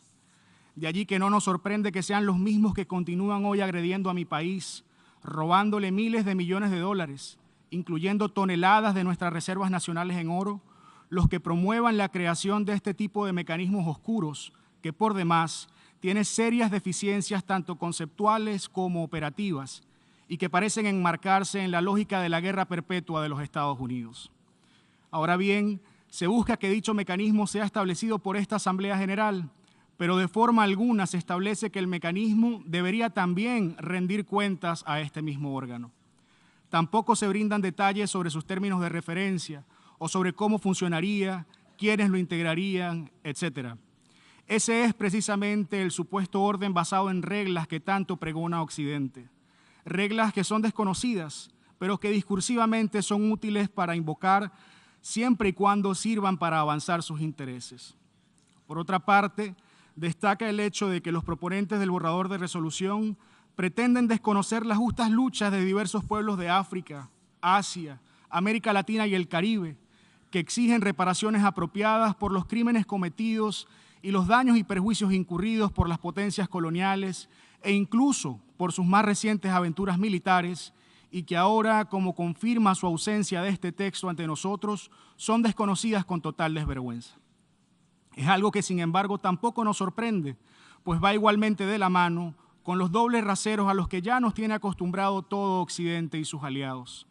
Resulta inconcebible que cuando se trata de reparaciones para beneficiar a ciudadanos europeos, la llamada comunidad internacional no solo reacciona en masa, sino que exige y prepara con gran celeridad novedosas soluciones y mecanismos pseudojurídicos para dar respuesta a tales reclamos.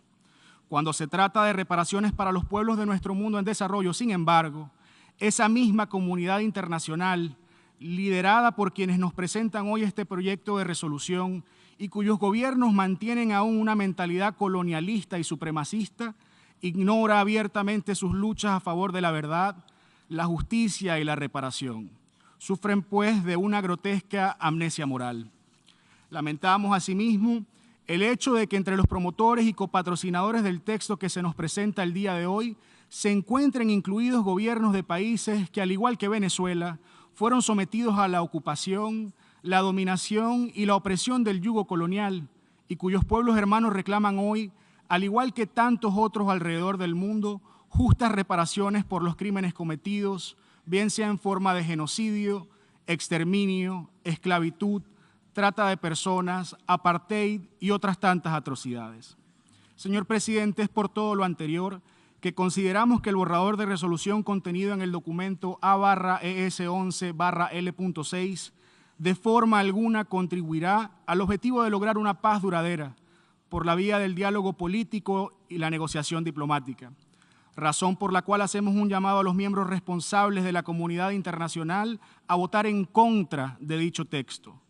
Reiteramos que, muy por el contrario, nuestra organización debe desempeñar el papel central que le corresponde en este momento histórico y decisivo para la preservación de la humanidad, a través de la facilitación de un entorno constructivo y de buena fe que propicie el diálogo, la negociación y el logro de una solución pacífica. Y es que de adoptarse este nuevo proyecto de resolución, no podemos dejar de enfatizar que se crearía un grave precedente que acarrearía serias implicaciones sobre los trabajos y la credibilidad de las Naciones Unidas y de esta Asamblea General.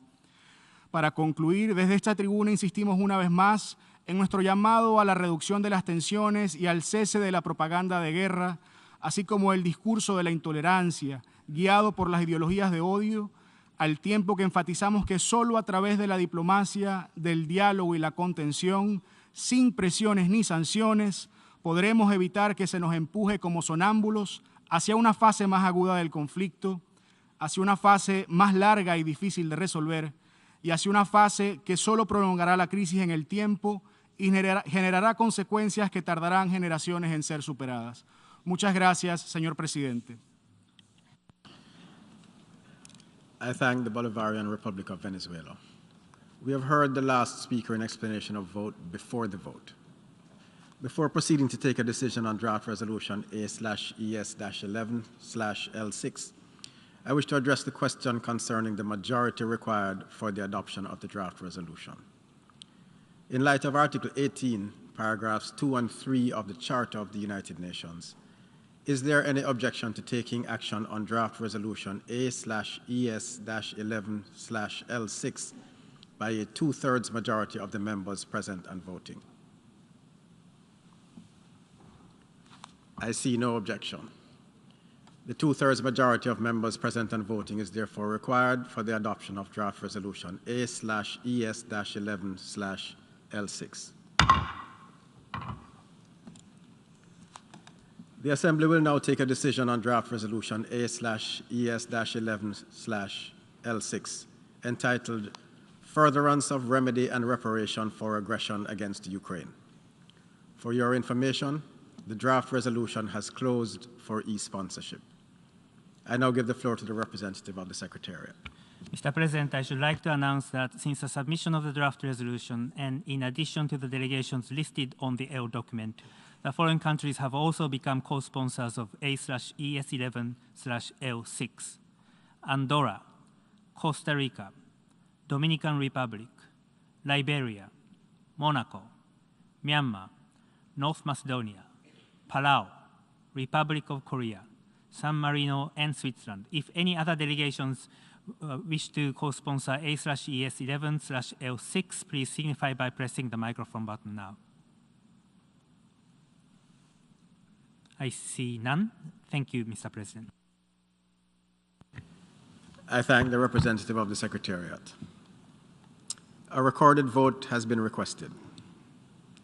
We shall now begin the voting process.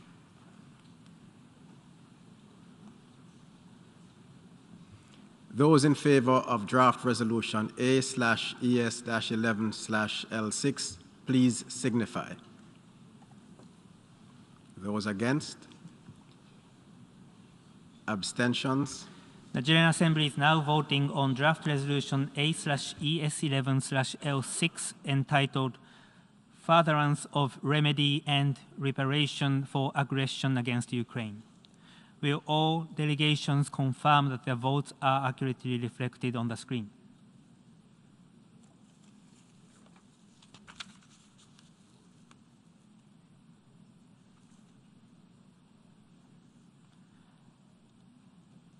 The voting has been completed. Please lock the machine.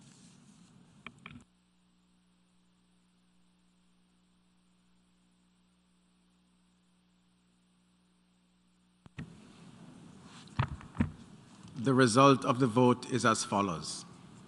In favor, 94. Against, 14. Abstentions, 73. Draft resolution A/ES-11/L6 is adopted.